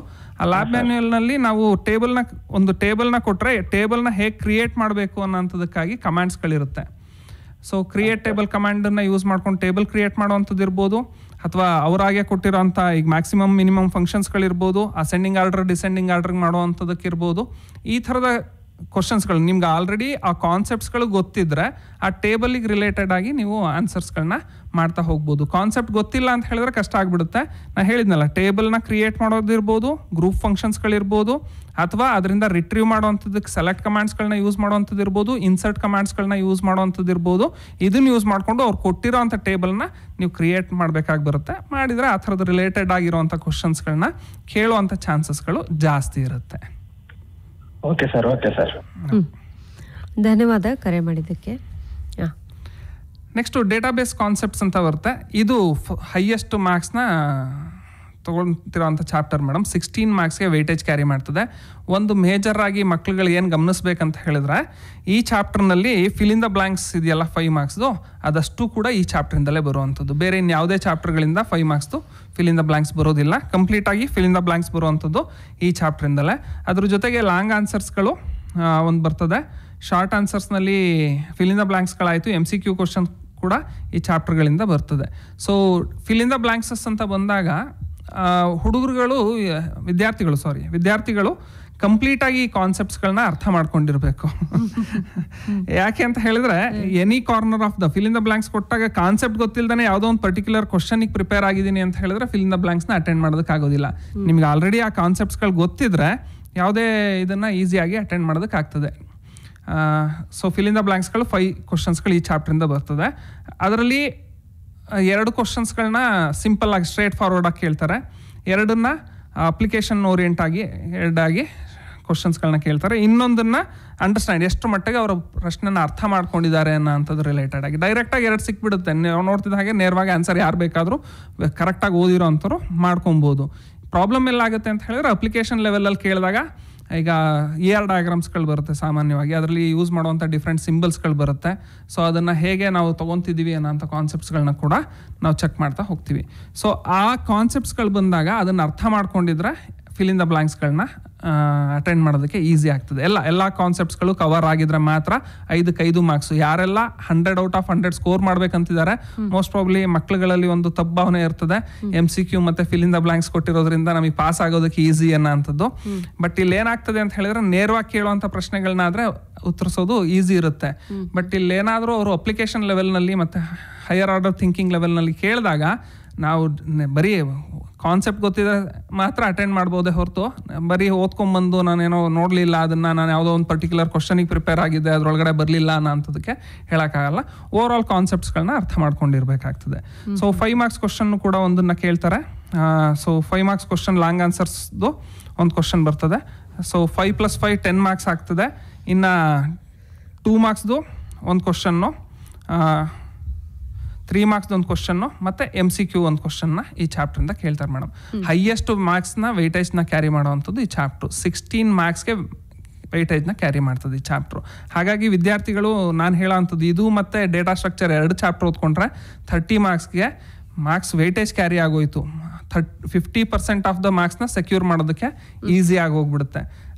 ಆಪ್ಷನ್ ಮಾಡ್ಕೊಳ್ಳೋದು ಬೇಡ, ಫಿಲ್ ಇನ್ ದ ಬ್ಲಾಂಕ್ಸು ಇರೋದ್ರಿಂದ, 1 ಮಾರ್ಕ್ಸ್ ಕ್ವಶನ್ ಇರೋದ್ರಿಂದ, MCQ ಕ್ವಶನ್ ಇರೋದ್ರಿಂದ, ಲಾಂಗ್ ಆನ್ಸರ್ ಇರೋದ್ರಿಂದ ಈ ಚಾಪ್ಟರ್ನ ಕಂಪ್ಲೀಟಾಗಿ ಥರವಾಗಿ ಓದ್ಬಿಟ್ರೆ 16 ಮಾರ್ಕ್ಸ್ನ ಈಸಿಯಾಗಿ ಸ್ಕೋರ್ ಮಾಡ್ಕೊಬೋದು. ಹಾಗಾಗಿ ಒಂಚೂರು ಕಾನ್ಸಂಟ್ರೇಷನ್ ಮಾಡ್ಬೇಕಾದ್ರೆ ಇದು ಮತ್ತು ಡೇಟಾ ಸ್ಟ್ರಕ್ಚರ್ ಚಾಪ್ಟರ್ಸ್ಗಳ ಮೇಲೆ ಕಾನ್ಸಂಟ್ರೇಷನ್ ಮಾಡಲಿ. ಸರ್, ಈಗ ಇಷ್ಟೊತ್ತು ಯಾವ್ಯಾವ ಚಾಪ್ಟರ್ಗಳಲ್ಲಿ ಎಷ್ಟೆಷ್ಟು ಮಾರ್ಕ್ಸ್ ಬರಬಹುದು ಅಂತೆಲ್ಲ ಮಾತಾಡ್ತಾ ಇದ್ವಿ ನಾವು. ಈಗ ಪ್ರಿಪರೇಟರಿ ಎಕ್ಸಾಮ್ ನಡೀತಾ ಇದೆ, ಪೂರ್ವ ಸಿದ್ಧತಾ ಪರೀಕ್ಷೆ, ಇನ್ನೇನು ಟೈಮ್ ಟೇಬಲ್ ಕೂಡ ಬಂದಿದೆ ಫೈನಲ್ ಎಕ್ಸಾಮ್ದು. ಹಾಗಾಗಿ ಈಗಿಂದ ಶುರು ಮಾಡಬೇಕು ಓದೋಕ್ಕೆ ಅನ್ನೋವಂಥ ಮಕ್ಕಳು ಇರ್ತಾರೆ, 100ಕ್ಕೆ 100 ತೆಗಿಬೇಕು ಅನ್ನೋವಂಥ ಮಕ್ಕಳು ಇರ್ತಾರೆ. ಈಗಿಂದ ಶುರು ಮಾಡಿದ್ರು ಅವರು ಒಳ್ಳೆ ಮಾರ್ಕ್ಸ್ ಬರಬೇಕು ಅನ್ನೋವಂಥವ್ರಿಗೆ ಏನು ಟಿಪ್ಸ್ ಕೊಡ್ತೀರಾ? ಖಂಡಿತವಾಗ್ಲೂ ಮೇಡಮ್, ಈಗಲಿಂದ ಶುರು ಈಗ ಆಲ್ರೆಡಿ ಡಿಲೇ ಆಗಿದೆ ಅಂತ ಯಾವುದೂ ಇಲ್ಲ. ಯಾಕೆ ಅಂತ ಹೇಳಿದ್ರೆ ಇನ್ನೂ ಸಾಕಷ್ಟು ಸಮಯಾವಕಾಶ ಇದೆ. ಓದೋದಕ್ಕೆ ಪ್ಲ್ಯಾನ್ ಮಾಡ್ಕೊಬೇಕಾಗ್ತದೆ. ನಾ ಹೇಳಿದ್ನಲ್ಲ, ಇಲ್ಲಿ ನಾವು ಕ್ವಶನ್ಸ್ಗಳನ್ನ ನೋಡಿದಾಗ 5 ಮಾರ್ಕ್ಸು, 3 ಮಾರ್ಕ್ಸು, 2 ಮಾರ್ಕ್ಸಿಂದ ಟೋಟಲ್ ನಮಗೆ 30 + 20 50 ಮಾರ್ಕ್ಸ್ಗೆ ಕವರ್ ಆಗೋಗುತ್ತೆ ಮೇಡಮ್. ಸ್ಕೋರ್ ಮಾಡಬೇಕು ಅನ್ನೋ ಅಂಥವ್ರು ಇರೋರು. ಯಾಕೆ ಅಂತ ಹೇಳಿದ್ರೆ ಎಲ್ಲರೂ ಅನ್ಕೊತಾರೆ MCQ ಮತ್ತು ಫಿಲ್ ಇನ್ ದ ಬ್ಲಾಂಕ್ಸಿಂದ ನಾವು ಪಾಸ್ ಆಗ್ತೀವಿ, ಅದರಿಂದ ಸ್ಕೋರ್ ಆಗುತ್ತೆ ಅನ್ನೋಂಥದ್ದು. ಇಲ್ಲಿ ಫಸ್ಟು ಅವರು ಲೆವೆಲ್ ಥಿಂಕ್ ಮಾಡಬೇಕಾಗಿರೋದು ಏನಂತ ಹೇಳಿದ್ರೆ, 8 ಕ್ವಶನ್ಸ್ಗಳನ್ನ ಕೊಟ್ಟಿರ್ತಾರೆ ಮೇಡಮ್ 5 ಮಾರ್ಕ್ಸ್ನಲ್ಲಿ. 8 ಕ್ವಶನ್ಸ್ಗಳಲ್ಲಿ ಡೈರೆಕ್ಟ್ ಕ್ವಶನ್ಸ್ಗಳಿರೋವಂಥ ಚಾಪ್ಟರ್ಗಳೇ 4 ಚಾಪ್ಟರ್ಗಳು ಬಂದ್ಬಿಡುತ್ತೆ. ನೀವು ಏನು ಅಂತ ಹೇಳಿದ್ರೆ 4 ಕ್ವಶನ್ಸ್ಗಳನ್ನ ಈಸಿಯಾಗಿ ಅಟೆಂಡ್ ಮಾಡಿಬಿಡ್ಬೋದು. ಆ ಚಾಪ್ಟರ್ಗಳು ಇಂತಿಂಥದ್ದೇ ಚಾಪ್ಟರ್ಗಳನ್ನ ಅಂತ ಪ್ಲ್ಯಾನ್ ಮಾಡಿದರೆ 8 ಕ್ವಶನ್ಸ್ಗೆ ಪ್ರಿಪೇರ್ ಆಗೋದ್ರ ಬದಲು ಯಾವುದಾದ್ರೂ 2 ಬಿಟ್ಟು ಪ್ರಿಪೇರ್ ಆಗ್ಬೋದು. ಇದನ್ನು ಸಜೆಸ್ಟ್ ಮಾಡಬಾರ್ದು, ಆದರೂ ಏನು ಹೇಳ್ತೀವಿ ಅಂದರೆ ಲಾಸ್ಟಿಗೆ ಸ್ಟಾರ್ಟ್ ಮಾಡ್ತಿದ್ದಾರೆ ಅನ್ನೋ ಅಂತರ ಏನಾದರೂ ಇದ್ರೆ, ಸಮಯಾವಕಾಶ ಕಡಿಮೆ ಆಗುತ್ತೆ ಅನ್ನೋ ಅಂಥದ್ದು ಇದ್ರೆ, ಹೌದು ಅಂಥವ್ರು ಫಸ್ಟು 5 ಮಾರ್ಕ್ಸ್ನಲ್ಲಿ ಏನು ಕ್ವಶನ್ಸ್ಗಳನ್ನ ಹೇಳಿದ್ವಿ, ಸಿಂಪಲ್ ಆಗಿ ಡೈರೆಕ್ಟ್ ಆಗಿ ಕ್ವಶನ್ಸ್ಗಳನ್ನ ಕೇಳ್ತಾರೆ ಅಂತ, ಅಷ್ಟು ಚಾಪ್ಟರ್ಗಳನ್ನ ಪ್ರಿಪೇರ್ ಆದ್ರೆ ಸಾಕು. ಮೋಸ್ಟ್ ಎಕ್ಸ್ಪೆಕ್ಟೆಡ್ ಕ್ವಶನ್ಸ್ ಅನ್ನೋ ಅಂಥದ್ದು ನಾನು ಹೇಳಿದೆ, ಅದನ್ನ ಪಾಸ್ ಆಗೋದಕ್ಕಂತೂ ತೊಂದರೆನೇ ಆಗೋದಿಲ್ಲ ಅವ್ರಗಳಿಗೆ. ಲಾಸ್ಟ್ 3 years ಕ್ವಶನ್ ಪೇಪರ್ ಇಟ್ಕೊಂಡು ಕುತ್ಕೊಂಡ್ಬಿಟ್ರೆ ಅದರಲ್ಲಿ ರಿಪೀಟ್ ಆಗುವಂಥ ಚಾನ್ಸಸ್ಗಳು ಇರುತ್ತೆ ಮೇಡಮ್. ಒಂದು 30% ಆದರೂ ರಿಪೀಟ್ ಆಗೇ ಆಗುತ್ತೆ. ಅಂಥವ್ರಿಗೆ ಯಾರು ಫೇಲ್ ಆಗ್ತೀವಿ ಅನ್ನೋ ಅಂಥವ್ರಿಗೆ. ಇನ್ನು ಮಿಕ್ದು ಅಂಥವ್ರಿಗೆ ಏನು ಹೇಳ್ತೀನಿ ಅಂದರೆ, ಫಸ್ಟ್ ಕ್ಲಾಸು, ಡಿಸ್ಟಿಂಕ್ಷನ್ನು ಅಥವಾ 100 ಔಟ್ ಆಫ್ 100 ಎಲ್ಲನೂ ಸ್ಕೋರ್ ಮಾಡಬೇಕಂತ ಇರುವಂಥವ್ರು MCQ ಮತ್ತು ಫಿಲ್ ಇನ್ ದ ಬ್ಲಾಂಕ್ಸ್ನ ಹೆಚ್ಚು ಕಾನ್ಸಂಟ್ರೇಟ್ ಮಾಡಬೇಕಾಗುತ್ತೆ ಮೇಡಮ್. ಯಾಕೆ ಅಂತ ಹೇಳಿದ್ರೆ ಅಪ್ಲಿಕೇಶನ್ ಲೆವೆಲ್ಲು ಮತ್ತು ಹೈಯರ್ ಆರ್ಡರ್ ಥಿಂಕಿಂಗ್ ಲೆವೆಲ್ನಲ್ಲಿ ಅವರು ಕ್ವಶನ್ಸ್ಗಳನ್ನ ಫ್ರೇಮ್ ಮಾಡಬೇಕಾದ್ರೆ ನೀವು ಯಾವುದೋ ಆನ್ಸರ್ ನೋಡ್ಕೊಂಡು ಹೋಗ್ಬಿಟ್ಟು ನಾನು ಬರ್ದೆ ಅನ್ನೋ ಅಂಥದ್ದು ಆಗೋದಿಲ್ಲ. ಅಲ್ಲೇನಾಗ್ತದೆ ಅಂತ ಹೇಳಿದ್ರೆ, ನೀವು ಆ ಕಾನ್ಸೆಪ್ಟ್ನ ಅರ್ಥ ಮಾಡ್ಕೊಂಡಿರ್ಬೇಕು. ಆ ಕಾನ್ಸೆಪ್ಟ್ ಮೇಲೆ ಕ್ವಶನ್ಸ್ಗಳು ಫ್ರೇಮ್ ಆಗಿರುತ್ತೆ. ಕಾನ್ಸೆಪ್ಟ್ ಗೊತ್ತಿದ್ರೆ ಮಾತ್ರ ಕ್ವಶನ್ನ ಅಟೆಂಡ್ ಮಾಡೋಕ್ಕಾಗ್ತದೆ. ಒಂದು ಸಿಂಟ್ಯಾಕ್ಸ್ ಎರರ್ಸ್ ಬರುತ್ತೆ, ಹೇಗೆ ಐಡೆಂಟಿಫೈ ಮಾಡ್ತೀರಾ ಅಂದರೆ, ನಿಮಗೆ ಬರೆದು ಆ ಎರರ್ಸ್ಗಳನ್ನ ಪ್ರಾಕ್ಟಿಕಲ್ ಆಗಿ ಎಕ್ಸ್ಪೀರಿಯನ್ಸ್ ಮಾಡಿದರೆ ಅದೇನು ಎರರ್ ಅಂತದನ್ನ ಐಡೆಂಟಿಫೈ ಮಾಡ್ಬೋದು. ಆ ಪ್ರಾಕ್ಟೀಸೇ ಆಗಿಲ್ಲ, ಈಗ ಮಾಡಕ್ ಹೋಗ್ತೀನಿ ಅಂತ ಹೇಳಿದ್ರೆ ಅಂಥದ್ರಲ್ಲಿ ಕಷ್ಟ ಆಗ್ಬಿಡುತ್ತೆ ಅವ್ರಗಳಿಗೆ. ಯಾಕೆ ಅಂತ ಹೇಳಿದ್ರೆ ಇಲ್ಲಿ ಕೊಟ್ಟಿರೋ ವ್ಯಾಲ್ಯೂಸ್ನೇ ಅಲ್ಲಿ ಕೊಡ್ತಾರೆ ಅನ್ನೋ ಅಂಥದ್ದಿಲ್ಲ. ವ್ಯಾಲ್ಯೂಸ್ ಚೇಂಜ್ ಆಗ್ಬೋದು. ನೀವು ಪ್ರೊಸೀಜರ್ನ ತಿಳ್ಕೊಂಡಿದ್ರೆ ಅದನ್ನ ಸಾಲ್ವ್ ಮಾಡೋದಕ್ಕೆ ಈಸಿ ಆಗ್ತದೆ. Only by having some readymade ನೋಟ್ಸ್ಗಳನ್ನ ಇಟ್ಕೊಂಡು ನಾನು ಪ್ರಿಪೇರ್ ಮಾಡಿ 100 ಔಟ್ ಆಫ್ 100 ಸ್ಕೋರ್ ಮಾಡ್ತೀನಿ ಅನ್ನೋಂಥದ್ದು ಈ ಸರಿ ಮಾಡಿರೋಂಥ ಕ್ವಶನ್ ಪೇಪರ್ನಲ್ಲಂತೂ ಕಷ್ಟ ಇದೆ ಮೇಡಮ್. ಯಾಕೆ ಅಂತ ಹೇಳಿದ್ರೆ ಯಾವಾಗ ಲಾಸ್ಟ್ ಪಾರ್ಟ್ ಬರ್ತದೆ, ಎನಿ 2 ಆಫ್ ದ ಕ್ವಶನ್ನ ಆನ್ಸರ್ ಮಾಡಿ ಅಂತ ಹೇಳ್ತೀವಿ, ಅಲ್ಲಂತೂ ಅವ್ರುಗಳು ಎಷ್ಟು SQL, ಈಗ ಪ್ರೀವಿಯಸ್ ಕಾಲರ್ ಒಬ್ರು ಕಾಲ್ ಮಾಡಿ ಕೇಳಿದ್ರಲ್ಲ SQL ಇಂದ ಯಾವ ಥರದ ಕ್ವಶನ್ಸ್ಗಳನ್ನ ಎಕ್ಸ್ಪೆಕ್ಟ್ ಮಾಡ್ಬೋದು ಅನ್ನೋಂಥದ್ದು. SQL ಚಾಪ್ಟರ್ನಲ್ಲಿ ಅವರು ಪ್ರಾಕ್ಟಿಕಲ್ಲಿ ವರ್ಕ್ ಮಾಡಿರಬೇಕು. ಫಸ್ಟು ಪ್ರಾಕ್ಟಿಕಲ್ ಆಗಿ ವರ್ಕ್ ಮಾಡಿದ್ದು ಆ ಕಾನ್ಸೆಪ್ಟ್ಸ್ಗಳನ್ನ ತುಂಬ ಚೆನ್ನಾಗಿ ಅರ್ಥ ಮಾಡ್ಕೊಂಡಿರ್ಬೇಕು. ಅವರು ಯಾವುದೇ ಪ್ರಾಬ್ಲಮ್ಸ್ಗಳನ್ನ ಕೊಟ್ಟರು ಅವರೇ ಸಾಲ್ವ್ ಮಾಡ್ತಾರೆ ಅನ್ನೋಂಥ ಲೆವೆಲ್ನಲ್ಲಿದ್ದಾಗ ಅದನ್ನು ಅಟೆಂಡ್ ಮಾಡೋವಂಥದ್ದು ಸ್ಕೋರ್ ಮಾಡೋವಂಥದ್ದು ಈಸಿ ಆಗ್ತದೆ. ಪಾಸ್ ಆಗೋದಕ್ಕೆ ನಾನು ಹೇಳ್ತಿದ್ದೀನಿಲ್ಲ 420 ಮಾರ್ಕ್ಸು 12 8 ಇದೆಯಲ್ಲ ಮೇಡಮ್, ಇದರಲ್ಲಿ ಆಪ್ಷನ್ಸ್ಗಳೇ 8 ಕ್ವಶನ್ಸ್ ಕೊಟ್ಟು 4 ಕ್ವಶನ್ಸ್ನ ನೀವು ಆನ್ಸರ್ ಮಾಡಿ ಅಂತ ಕೇಳ್ತಿದ್ದಾರೆ. 8 ಕ್ವಶನ್ಸ್ನ ಕೊಟ್ಟಿದ್ದಾರೆ, ಆನ್ಸರ್ ಏನಿ 4 ಅಂತ ಹೇಳ್ತಿದ್ದಾರೆ. ಸೊ ಹಾಗಿದ್ಮೇಲೆ 4 ಕ್ವಶನ್ಸ್ಗಳಿಗೆ ಮಾತ್ರ ಅವ್ರು ಅಟೆಂಡ್ ಮಾಡಿರೋದನ್ನ ನಾವು ಕನ್ಸಿಡರ್ ಮಾಡೋವಂಥದ್ದು ಮಾರ್ಕ್ಸಿಗೆ ತೊಗೊಬೇಕಾದ್ರೂ ಕೂಡ 8 ಮಾರ್ಕ್ಸ್ ಅಷ್ಟೇ ಬರೋವಂಥದ್ದು. ಹೈಯೆಸ್ಟ್ ಯಾವ್ದು ಬಂದಿರುತ್ತೆ ಅದನ್ನು ಕನ್ಸಿಡರೇಷನ್ ತೊಗೊತಾರೆ. ಅದರಲ್ಲಿ 2 ಬಿಟ್ಟು ಇದು ಮಾಡಿದ್ರು ಕೂಡ ಪ್ರಾಬ್ಲಮ್ ಆಗೋದಿಲ್ಲ. ಈ ಹಾಟ್ಸ್ ಹೇಳಿದ್ನಲ್ಲ 3 ಕ್ವಶನ್ಸ್ಗಳನ್ನ ಕೊಟ್ಟಿರ್ತಾರೆ, you have to answer any 2 ಅನ್ನೋಂಥ ಕಾನ್ಸೆಪ್ಟ್ಸ್ಗಳು ಇರ್ತದೆ. ಇನ್ನು ಔಟ್ ಆಫ್ ಔಟ್ ಸ್ಕೋರ್ ಮಾಡೋರಿಗೆ ನಾನು ಪರ್ಸ್ನಲ್ ಆಗಿ ಹೇಳೋವಂಥದ್ದು, ಯಾವುದೇ ಕಾರಣಕ್ಕೂ ಡೇಟಾಬೇಸ್ ಕಾನ್ಸೆಪ್ಟ್ಸ್ಗಳ ಚಾಪ್ಟರ್ನ ನೆಗ್ಲೆಕ್ಟ್ ಮಾಡಿ ಓದಬೇಡಿ. ಅದನ್ನ ಕಂಪ್ಲೀಟ್ ಕಾನ್ಸೆಪ್ಟ್ಸ್ನ ಅರ್ಥ ಮಾಡಿಕೊಂಡು ಯಾವುದೇ ಇದನ್ನು ಎಕ್ಸ್ಕ್ಲೂಡ್ ಮಾಡಿಕೊಂಡು ಓದಿ ನಾಳೆ ದಿವಸ 1 ಮಾರ್ಕ್ಸಿಂದ ನನಗೆ 100 ಔಟ್ ಆಫ್ 100 ಮಿಸ್ ಆಯಿತು ಅನ್ನೋಂಥ ಕಾನ್ಸೆಪ್ಟ್ಸ್ಗಳಾಗ್ಬೋದು, ಆಗಬಾರ್ದು. MCQ ಇರ್ಬೋದು ಅಥವಾ ಫಿಲ್ ಇನ್ ದ ಬ್ಲಾಂಕ್ಸ್ ಇರ್ಬೋದು, ಇದರಲ್ಲಿ ಚಾಯ್ಸ್ಗಳಿರೋದಿಲ್ಲ. ಮಿಕ್ಕಿದ್ರಲ್ಲಿ ಎಲ್ಲಾದ್ರಲ್ಲೂ ಚಾಯ್ಸ್ ಇದೆ. ಅಟ್ಲೀಸ್ಟ್ ಇದು ಗೊತ್ತಾಗ್ಲಿಲ್ಲ ಅಂದರೆ ಇನ್ನೊಂದನ್ನು ಅಟೆಂಡ್ ಮಾಡ್ತೀನಿ ಅನ್ನೋಂಥ ಆಪ್ಷನ್ಸ್ಗಳಾದರೂ ಇರ್ತದೆ. ಬಟ್ ಫಿಲ್ ಇನ್ ದ ಬ್ಲಾಂಕ್ಸ್ನಲ್ಲಿ ಮತ್ತು MCQನಲ್ಲಿ ಆಪ್ಷನ್ಸ್ಗಳಿಲ್ಲ. ತಪ್ಪಾಯ್ತಾ ತಪ್ಪು, ಆನ್ಸರ್ ಮಾಡೋದಕ್ಕಿಂತ ಮುಂಚೆ 3 ಇಲ್ಲ ಅಂದರೆ 4 ಸರಿ ಯೋಚನೆ ಮಾಡಿ ಅಲ್ಲಿ ಕುತ್ಕೊಂಡು ನಾನು ಬರಿತಿರೋದು ತಪ್ಪ ಅಂತ ರೀಕಾಲ್ ಮಾಡ್ಕೊಳ್ಳಿ. ನೀವೇನು ಓದಿದ್ದೀರಾ ಅದನ್ನು ನೋಡಿಕೊಂಡು ಅಟೆಂಡ್ ಮಾಡಿ ಅನ್ನೋ ಅಂತ ಕಿವಿ ಮಾತನ್ನ ಹೇಳ್ತೀನಿ. ಯಾಕೆ ಅಂತ ಹೇಳಿದ್ರೆ ಯಾವುದೋ ಅರ್ಜೆನ್ಸಿನಲ್ಲಿ ಬರೆದು ಬಿಡ್ತಾರೆ, ನಂಗೆ ಗೊತ್ತಿದೆ ಅನ್ನೋ ಓವರ್ ಕಾನ್ಫಿಡೆನ್ಸು ಕೆಲವೊಂದು ಟೈಮ್ನಲ್ಲಿ ಆಗ್ತದೆ. ಬರೆದು ಬಂದಮೇಲೆ ಆಚೆ ಬಂದಮೇಲೆ ಅದನ್ನು ರಿಯಲೈಸ್ ಮಾಡ್ಕೊತಾರೆ, ಓ ಇದು ತಪ್ಪಾಗ್ಬಿಡ್ತಲ್ಲ ಅಂತ. ಟೈಮ್ ಸಾಕಷ್ಟು ಕೊಟ್ಟಿರ್ತಾರೆ ಮೇಡಮ್. ಫಸ್ಟ್ ಕ್ವಶನ್ ಪೇಪರ್ ಕೊಟ್ಟೆ, ಕ್ವಶನ್ ಪೇಪರ್ ನೋಡೋದಕ್ಕೆ 1/4 ಗಂಟೆ ಟೈಮ್ ಕೊಟ್ಟಿರ್ತಾರೆ. ಗೊತ್ತಿರೋ ಅಂಥ ಕ್ವಶನ್ಸ್ಗಳನ್ನ ಫಸ್ಟು ನೀಟಾಗಿ ಅಟೆಂಡ್ ಮಾಡಬೇಕು. ಗೊತ್ತಿಲ್ಲದೇ ಇರೋ ಅಂಥದ್ದನ್ನು ಕೊನೆಗೆ ಉಳಿಸ್ಕೊಂಡು ಅದಾದಮೇಲೆ ಅದನ್ನು ಒಂಚೂರು ರೀಕಾಲ್ ಮಾಡಿಕೊಂಡು ಬರೆಯೋದಕ್ಕೆ. ಈಗ ಗೊತ್ತಿಲ್ಲದೇ ಇರೋದು ಜಾಸ್ತಿ ಬಗ್ಗೆ ಕಾನ್ಸಂಟ್ರೇಟ್ ಮಾಡೋಕ್ಕೆ ಹೋಗ್ಬಿಟ್ರೆ ಗೊತ್ತಿರೋ ಅಂಥದ್ದನ್ನು ಬಿಡೋ ಅಂಥ ಚಾನ್ಸಸ್ಗಳು ಜಾಸ್ತಿ ಇರುತ್ತೆ. ಹಾಗಾಗಿ ಯಾವುದು ತುಂಬ ಚೆನ್ನಾಗಿ ಕಲ್ತಿದ್ದಾರೆ ಅದನ್ನು ಬರೆದು ಬಿಡ್ಬೇಕು ಫಸ್ಟು. ಬರೆದಾದ್ಮೇಲೆ ಯಾವುದವರಿಗೆ ಸ್ವಲ್ಪ ಡಿಫಿಕಲ್ಟ್ ಅನ್ನಿಸ್ತು, ನಾನು ರೀಕಾಲ್ ಮಾಡ್ಕೊಬೇಕಿದೆ ಅಂತ ಅನ್ನಿಸ್ತು, ಅದಾದ ನಂತರ ಅಟೆಂಡ್ ಮಾಡಲಿ. ಅದಕ್ಕಿಂತ ಮುಂಚೆನೇ 15 ಮಿನಿಟ್ಸ್ ಕೊಟ್ಟಿರ್ತಾರಲ್ಲ, ಅಲ್ಲಿ ಅವರು ನೀಟಾಗಿ ಕ್ವಶನ್ ಪೇಪರ್ ಓದ್ಬಿಟ್ಟು ನಾನು ಯಾವ್ಯಾವುದನ್ನು ಅಟೆಂಡ್ ಮಾಡ್ಬೋದು ಅಂತ ಸ್ಟಾರ್ಟಿಂಗ್ನಲ್ಲೇ ಅಂದ್ಕೊಂಡು ಅಟೆಂಡ್ ಮಾಡ್ಕೊತಾ ಹೋಗಬೇಕು. MCQ ಮತ್ತು ಫಿಲ್ ಇನ್ ದ ಬ್ಲಾಂಕ್ಸ್ ಎರಡನ್ನೂ ಕೂಡ ನೆಗ್ಲೆಕ್ಟ್ ಮಾಡಿದ್ರಂತೂ, ಯಾಕೆಂತ ಹೇಳಿದ್ರೆ ಹಾಟ್ಸಿಂದಲೂ ಕ್ವಶನ್ಸ್ಗಳಿರುತ್ತೆ. ಹೈಯರ್ ಆರ್ಡರ್ ಡೈರೆಕ್ಟ್ ಕ್ವಶನ್ಸ್ ಆಗಿದ್ರೆ ಟಿಕ್ ಮಾಡ್ತಾರೆ ಅಂತ ಹೇಳ್ಬಿಡ್ಬೋದಿತ್ತು. ಇಲ್ಲಿ ಅವರು ಎಷ್ಟರ ಮಟ್ಟಿಗೆ ಕಾನ್ಸೆಪ್ಟ್ಸ್ಗಳನ್ನ ಅರ್ಥ ಮಾಡ್ಕೊಂಡಿದ್ದಾರೆ ಅನ್ನೋಂಥದ್ದು ಇರೋದ್ರಿಂದ ಸೊ ಅದನ್ನು ಅಟೆಂಡ್ ಮಾಡಬೇಕಾದ್ರೆ ಸ್ವಲ್ಪ ಕೇರ್ಫುಲ್ಲಾಗಿ ಮಾಡಬೇಕು. ಹಾಗಿದ್ರೆ 100 ಔಟ್ ಆಫ್ 100 ಸ್ಕೋರ್ ಮಾಡೋದು ಯಾರಿಗೂ ಕೂಡ ಕಷ್ಟ ಆಗೋದಿಲ್ಲ. ಇದರಲ್ಲಾದರೆ ಚಾಯ್ಸ್ ಮಾಡ್ಕೊಂಡು ಓದಿದ್ರು ಕೂಡ ನಾನು ಅಲ್ಲೇನು ಕ್ವಶನ್ಸ್ಗಳಿಗೆ ಏನು ಮಾರ್ಕ್ಸ್ ವೆಯ್ಟ್ ಕ್ಯಾರಿ ಮಾಡ್ತದೆ ವೆಯ್ಟೇಜ್ನ ಅಷ್ಟನ್ನು ಕೂಡ ಸ್ಕೋರ್ ಮಾಡ್ಕೊಳ್ಳೋಂಥದ್ದು ಈಸಿ ಆಗ್ತದೆ. ಬಟ್ ಹೇಳಿದ್ನಲ್ಲ MCQ ಮತ್ತು ಫಿಲ್ ಇನ್ ದ ಬ್ಲಾಂಕ್ಸಲ್ಲಿ ಮಾತ್ರ ಅದಕ್ಕೆ ಅವಕಾಶನೇ ಇಲ್ಲ. ಈ ಕ್ವಶನ್ ಗೊತ್ತಿಲ್ಲ ಅಂದ್ರೆ ಗೊತ್ತಿಲ್ಲ ಅಷ್ಟೇ, ಮುಗ್ದೋಯ್ತು. ಸುಮ್ಮನೆ ಏನೋ ಫಿಲ್ ಮಾಡಿ ಬಂದಿದ್ದೀನಿ ಅಂತ ಹೇಳಿದ್ರೆ ತಪ್ಪಾದ್ರೆ ಮಾರ್ಕ್ಸ್ ಕಳ್ಕೊಂಡ್ರು ಅನ್ನೋಂಥದ್ದು ಆಗ್ತದೆ. ಹಾಗಾಗಿ ಒಂದು ಕರೆ ಇದೆ ನೋಡೋಣ. ನಮಸ್ತೆ, ಯಶವಂತ್ ಅಂತ. ಕೇಳಿ ಪ್ರಶ್ನೆ ಕೇಳಿ. ಹಲೋ, ಹೇಳಿ ಪ್ರಶ್ನೆ. ಸರ್, ಆಲ್ಗಾರಿದಮ್ ಅಂತ ಹೇಳಿದ್ರಲ್ಲ, ಅದರಲ್ಲಿ ಫುಲ್ ತುಂಬಾ ಆಲ್ಗಾರಿದಮ್ ಇದೆಯಲ್ಲ, ಅದು ಕಲಿಯಕ್ ಆಗ್ತಿಲ್ಲ. ಹಾಗಾಗಿ ಇಂಪಾರ್ಟೆಂಟ್ ಆಲ್ಗಾರಿದಮ್ ಯಾವ್ದಾರ ಹೇಳ್ತೀರಾ?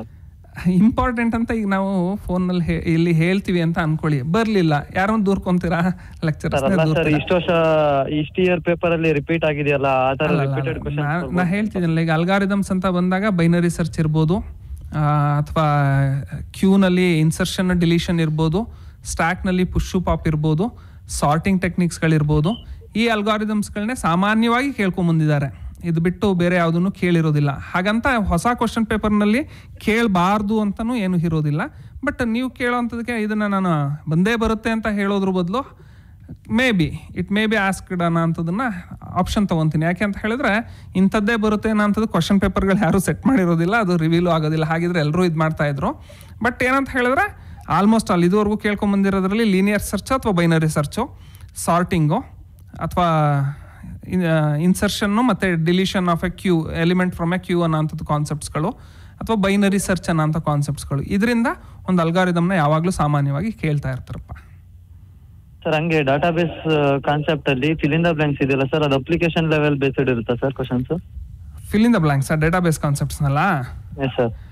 Fill in the blanks application ಲೆವೆಲ್ನಲ್ಲೂ ಒಂದು ಕ್ವಶನ್ ಇರ್ತದೆ, ನೇರವಾಗಿ 2 ಕ್ವಶನ್ಸ್ ಇರ್ತದೆ. ನೀವು ಅರ್ಥ ಮಾಡ್ಕೊಂಡಿರೋದ್ರ ಬೇಸಿಸ್ ಮೇಲೆ 2 ಕ್ವಶನ್ಸ್ ಇರ್ತದೆ. ಒಂದು ಅಪ್ಲಿಕೇಶನ್ ಲೆವೆಲ್ ಅಂತ ಹೇಳಿದ್ರೆ, ಈಗ ಸೇ ಫಾರ್ ಎಕ್ಸಾಂಪಲ್ ನಿಮಗೆ ER ಡಯಾಗ್ರಾಮ್ಸ್ಗಳಲ್ಲಿ ಎಂಟಿಟಿ ಮತ್ತು ಆಟ್ರಿಬ್ಯೂಟ್ಸ್ಗಳನ್ನಂಥ ಕಾನ್ಸೆಪ್ಟ್ಸ್ಗಳು ಬರುತ್ತೆ ಅನ್ನೋಂಥದ್ದನ್ನು ಹೇಳಿರ್ತೀವಿ, ಹೌದಲ್ವಾ? ಸೊ ಅದರಲ್ಲಿ ಅದನ್ನ ನೀವು ಅರ್ಥ ಮಾಡ್ಕೊಂಡಿದ್ರೆ ಅದ್ರ ಬೇಸಿಸ್ ಮೇಲೆ ಹೇಗೆ ಅದನ್ನ ಯೂಸ್ ಮಾಡ್ಕೊಂತೀವಿ ಅನ್ನೋಂಥದ್ದು ಅಪ್ಲಿಕೇಶನ್ ಲೆವೆಲ್ ಆಗಿರುತ್ತೆ. ಎಲ್ಲಿ ಯೂಸ್ ಮಾಡ್ತೀವಿ, ಹೇಗೆ ಯೂಸ್ ಮಾಡ್ತೀವಿ. ಒಂದು ಎಕ್ಸಾಂಪಲ್ ತೊಗೊಬೋದು, ಟೀಚರ್ ಸ್ಟೂಡೆಂಟ್ಸ್ ಅನ್ನೋಂಥದ್ದು 1-to-1, 1-to-many, ಕಾರ್ಡಿನಾಲಿಟಿ ಹೇಳಿರ್ತೀವಲ್ವಾ. ಆ ಕಾನ್ಸೆಪ್ಟ್ಸ್ಗಳಲ್ಲಿ ಕಾರ್ಡಿನಾಲಿಟಿ ರೇಷಿಯೋಸು, ಪಾರ್ಟಿಸಿಪೇಷನ್ ಕಾನ್ಸ್ಟೆಂಟ್ಸು ಇದು ಹೇಗೆ ವರ್ಕ್ ಆಗುತ್ತೆ ಅನ್ನೋಂಥದ್ದು ನೀವು ಅರ್ಥ ಮಾಡ್ಕೊಂಡಿದ್ರೆ ಅದು ಏನಾಗ್ತಿದೆ ಅನ್ನೋಂಥದ್ದನ್ನ ಆನ್ಸರ್ ಮಾಡ್ಬೋದಿರುತ್ತೆ. ಆ ಥರದ ಕ್ವಶನ್ಸ್ಗಳನ್ನ ಯಾವುದೋ ಒಂದು ಕ್ವಶನನ್ನು ಮಾತ್ರ ಆ ಥರ ಫ್ರೇಮ್ ಮಾಡ್ತಾರೆ ಅಪ್ಲಿಕೇಶನ್ ಲೆವೆಲ್ನಲ್ಲಿ. ಇನ್ನೆರಡು ನೇರವಾದಂಥ ಕ್ವಶನ್ಸ್ಗಳು, 2 ನೇರವಾದ ಕ್ವಶನ್ಸ್ ಇರುತ್ತೆ, ಒಂದು ನೀವು ಎಷ್ಟರ ಮಟ್ಟಿಗೆ ಅರ್ಥ ಮಾಡ್ಕೊಂಡಿದ್ದೀರಾ ಅನ್ನೋದ್ರ ಮೇಲೆ 2 ಕ್ವಶನ್ಸ್ ಇರುತ್ತೆ. ಆಯ್ತಲ್ವಾ ಯಶವಂತ್ ಅವರೇ? ಮೇಡಮ್ ಇನ್ನೊಂದು ಕ್ವಶನ್ ಇದೆ ಮೇಡಮ್. ಕೇಳಿ. ಸರ್ ಎಲ್ಲದ್ರಲ್ಲೂ ಇಂಟರ್ನಲ್ಸ್ ಇದೆಯಲ್ಲ, ನಮ್ಮ ಲ್ಯಾಬ್ ಯಾವ ತರ ಡಿಫಿಕಲ್ಟಿ ಲೆವೆಲ್ ಅಲ್ಲಿ ಕ್ವಶನ್ಸ್ ಕೇಳ್ತಾರೆ ಲ್ಯಾಬ್ ಪ್ರಾಕ್ಟಿಕಲ್ ಆಗಿ? ನಿಮ್ದು ಲ್ಯಾಬ್ ಸೈಕಲ್ ಏನಿದೆ, ಲ್ಯಾಬ್ ಸೈಕಲ್ ಅಲ್ಲಿ ಏನು ಕ್ವಶನ್ಸ್ಗಳು ಫ್ರೇಮ್ ಆಗ್ಬೇಕು ಅದನ್ನ ಹೇಳಿರ್ತಾರೆ. Part A, part B, part C ಅಂತ ಬರ್ತದೆ. ಪಾರ್ಟ್ ಎ ನಲ್ಲಿ ಡೇಟಾ ಸ್ಟ್ರಕ್ಚರ್ಸು ಮತ್ತೆ ಆಬ್ಜೆಕ್ಟ್ ಓರಿಯೆಂಟೆಡ್ ಪ್ರೋಗ್ರಾಮಿಂಗ್ ಕಾನ್ಸೆಪ್ಟ್ಸ್ಗಳೇನಿದೆ ಅದರಿಂದ ಒಂದು ಕ್ವಶನ್ನ ಕೇಳ್ತಾರೆ. SQL ಅಥವಾ HTML ಇವೆರಡರಲ್ಲಿ ಯಾವುದಾದ್ರೂ ಒಂದನ್ನು ತಗೊಂಡು ಕ್ವಶನ್ಸ್ಗಳನ್ನ ಫ್ರೇಮ್ ಮಾಡ್ತಾರೆ.